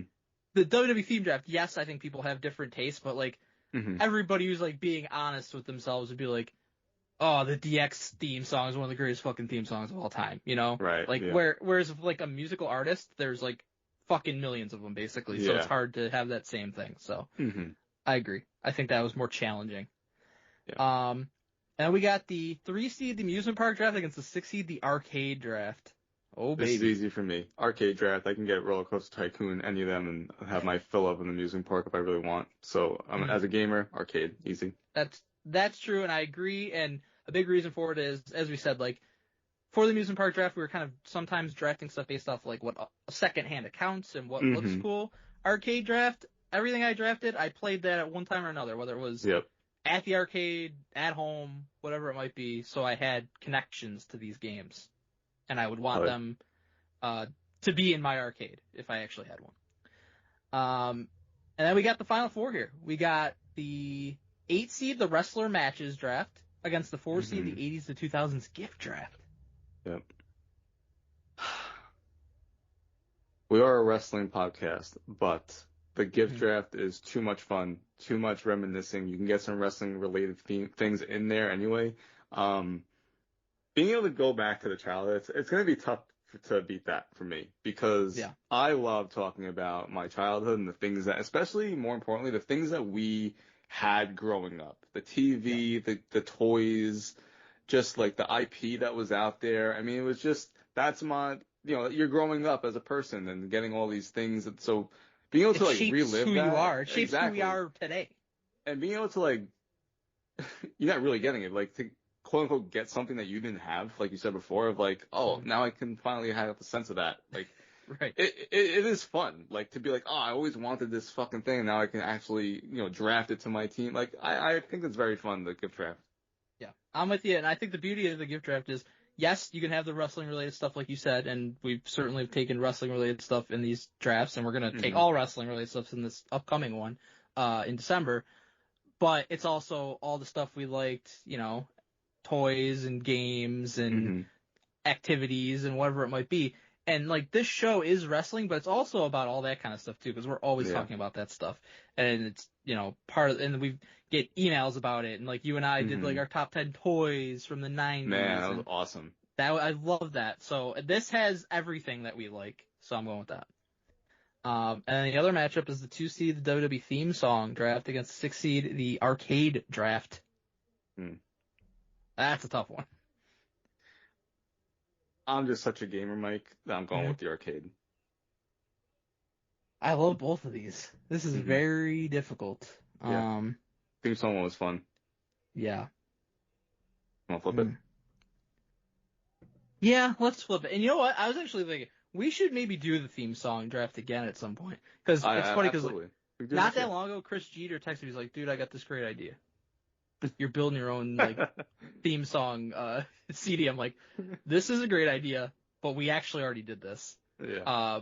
And I told him that, and I was like, but I mean, we probably could do that again at some point. I'm down. Because if you get different people and stuff, it's gonna be a totally different draft.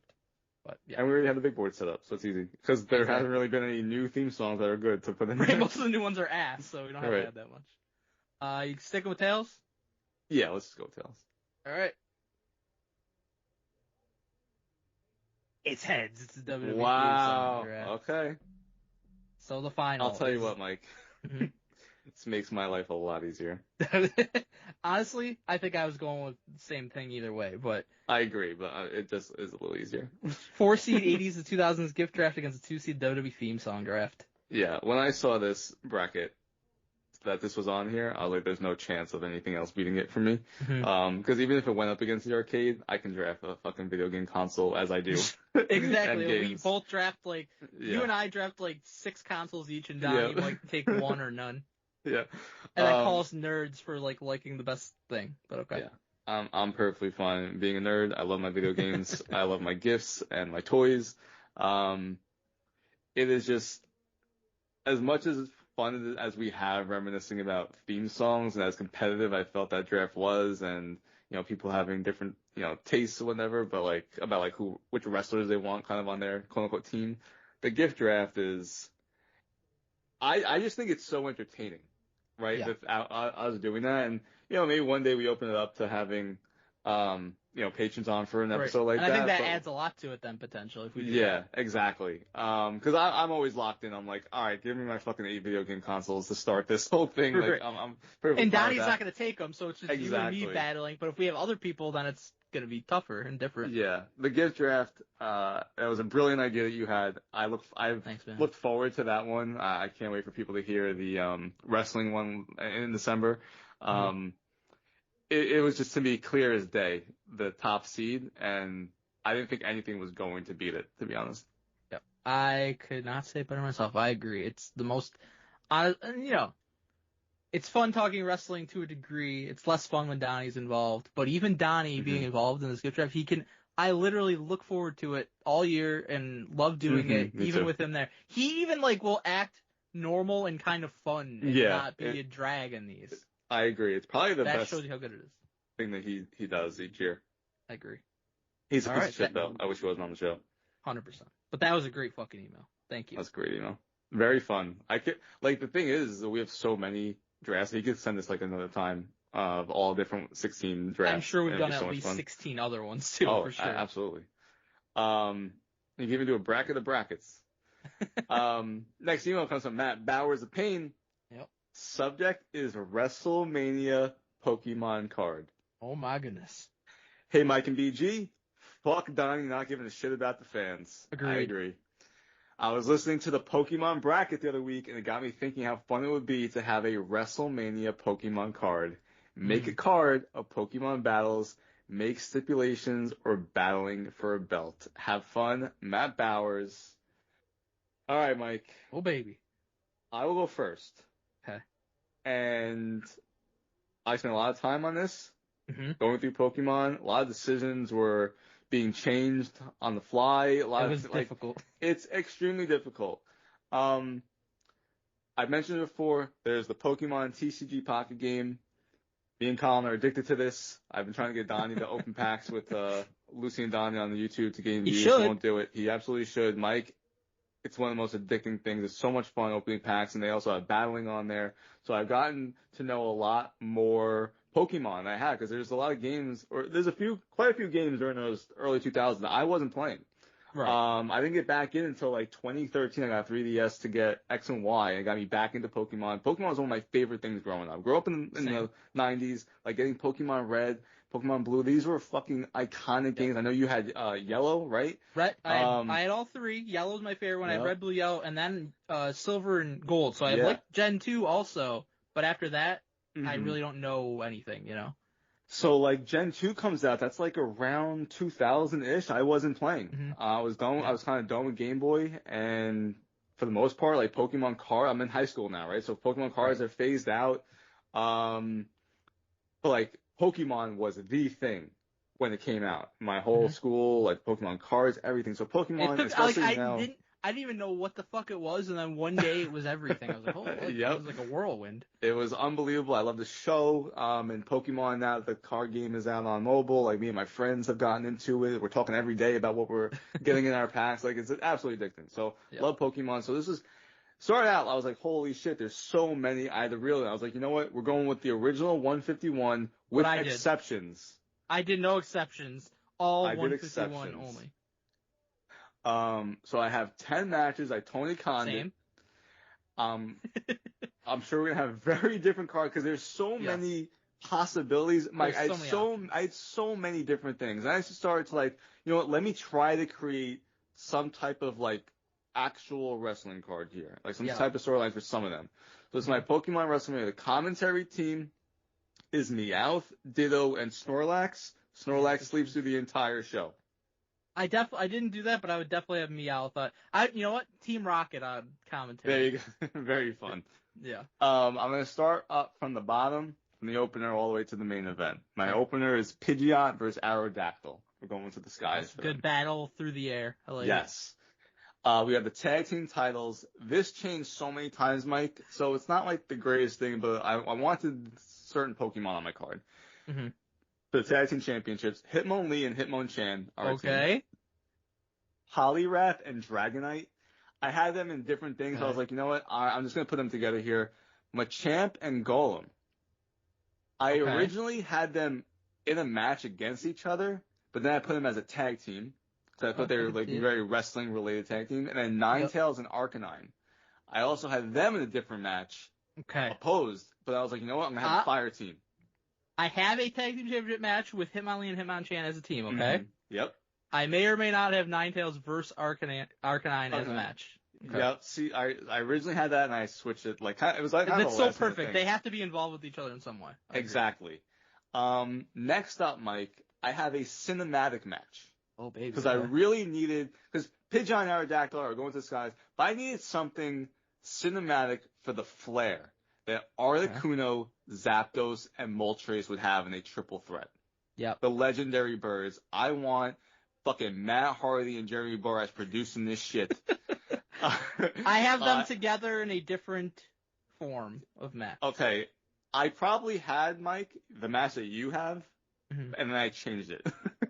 I changed a lot of shit too. Yes. For sure. So that's my cinematic match. Next up, I have an EV Elimination Chamber match. Okay, yeah, I can see that. Flareon versus Jolteon versus Vaporeon versus Umbreon versus Espeon versus Glaceon. So this is where I started mixing in a couple of other. I don't know Glaceon. I know Umbreon and Espeon though. Yeah, so Glaceon is just like the ice version of it, right? Yep, I think that makes sense. So EV Elimination Chamber, I had to have that. Oh, Eevee is a guest commentator, of course. Of course. Adorable. Yes. Next up is Venusaur. This one, because I had things where it was like, here's like the big fire matchup. Here's the big fucking water matchup. And then it came to the grass, and they kind of do grass dirty in the original 151. It's like Scyther and like he's kind of more bug than exactly. And like Venusaur, like you would stomp them. So Venusaur is so far and away the best grass Pokemon, and part of why I always started with Bulbasaur. Exactly. And so I had to really think that. I was like, all right, you know what? We're going to have a storyline. Heel Magmar is coming in to try to fucking burn Venusaur, the dominant grass Pokemon, to a crisp. And so now Venusaur is at a disadvantage even though he's a fucking giant and the best there is in grass, going up against Magmar, I feel like that would be a good matchup. So, But when you think Venusaur is dead, it summons the fucking solar beam. Exactly. Beats him. Yeah. Great. I like it. Yep. Next up, Mike, we actually have a trios championship in my promotion. Okay. Like I said, I've Tony Khan this. It is a trios tag team championship. It's a TLC match, of course. We got the Gen 1 starters, Bulbasaur, Charmander, and Squirtle, against the Gen 2 starters, Chikorita, Cyndaquil, and Totodile, against the Gen 4 starters, Turtwig, Chimchar, and Pupplip. I do not know. Oh, I know Pupplip. I don't. Piplup. Piplup. And then I know that. The Gen 7, Rowlet, Litten, and Poplio. I know Litten. You know Litten. Litten. It turns into a giant fucking fire cat, right? Yep. We spoke about that one. So, Incineroar. Yep. Good one. I like it. Yeah. Yep. So that is my trio tag championship TLC match. We had to have the starters. I thought about like a triple threat or something like that with the starters. Like, I want them to be on the same team. Mm-hmm. Those are my favorites. All right. Now we're getting into the top half of the card, the main events. Blastoise versus Gyarados. We're going to the sea. That's a good one. Next up, this is where we get some storyline heavy stuff, Mike. Okay. Marowak against Alakazam, Grave Consequences. Oh, yeah. That's the storyline here, Mike, is Alakazam, the number one psychic Pokemon, right? He can make you do things. He can make you see things. Mm-hmm. The reason that Marowak has her fucking mother's fucking skull on his face is because Alakazam.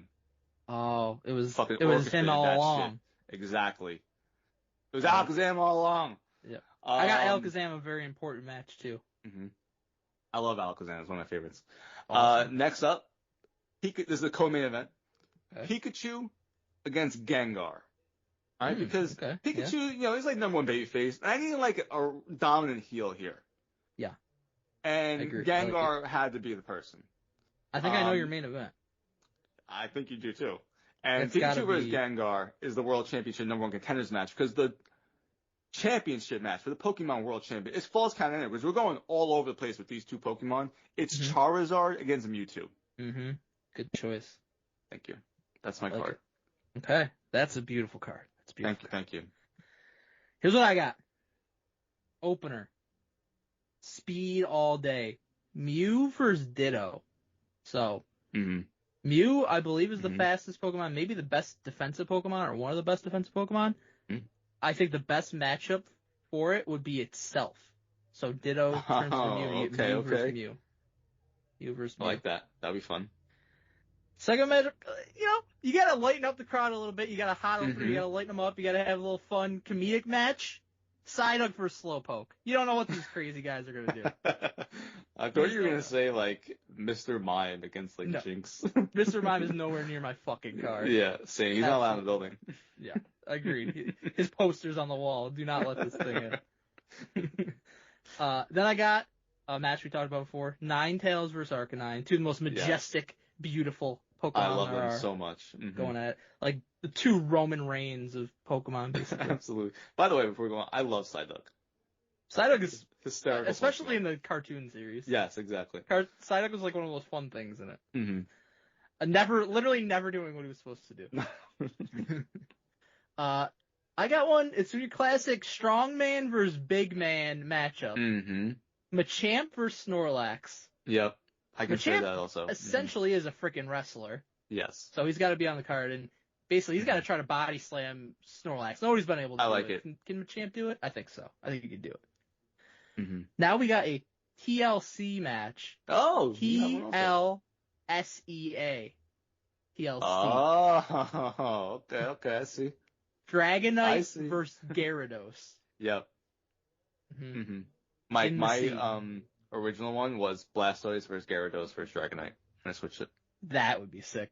The thing about Dragonite is he's a dragon Pokemon, so he's not a water Pokemon, but if you remember the cartoon, he was exactly. Like by the lighthouse emerging from the water and shit. Yeah. I love that episode so much. That was really good.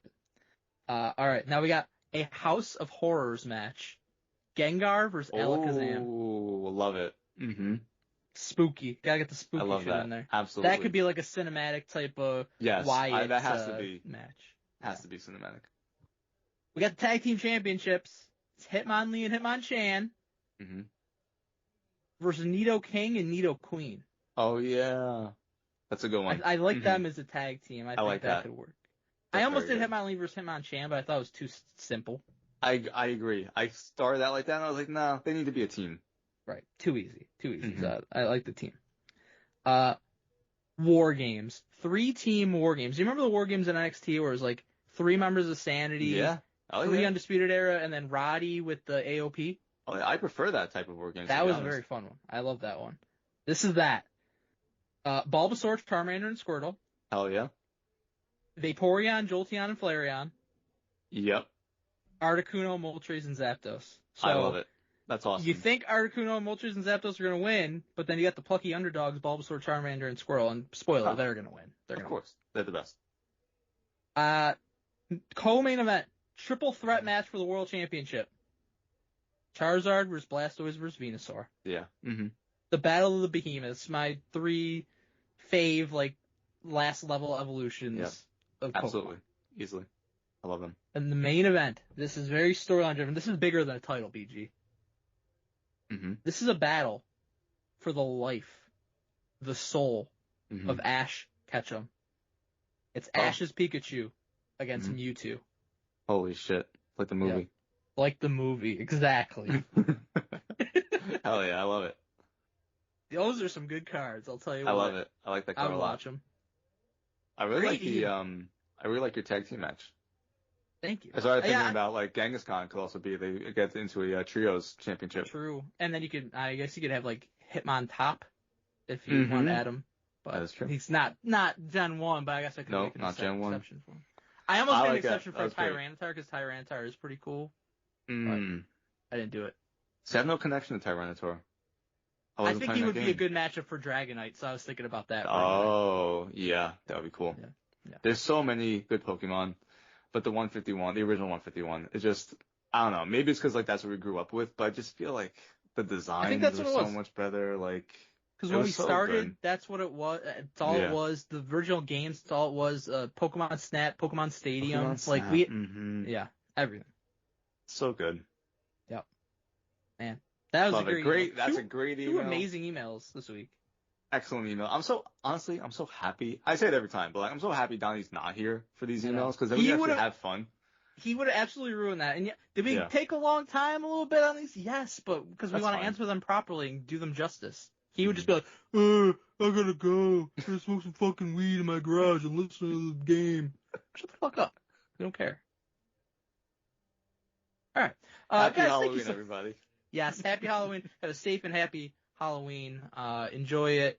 And guys, we appreciate you so much. Thanks for sending the emails. Thanks for listening every single week. Thanks for supporting us, even though Donnie makes it very difficult to do that. I understand. But just know, BG and I, we appreciate you. And we'll see you guys next week.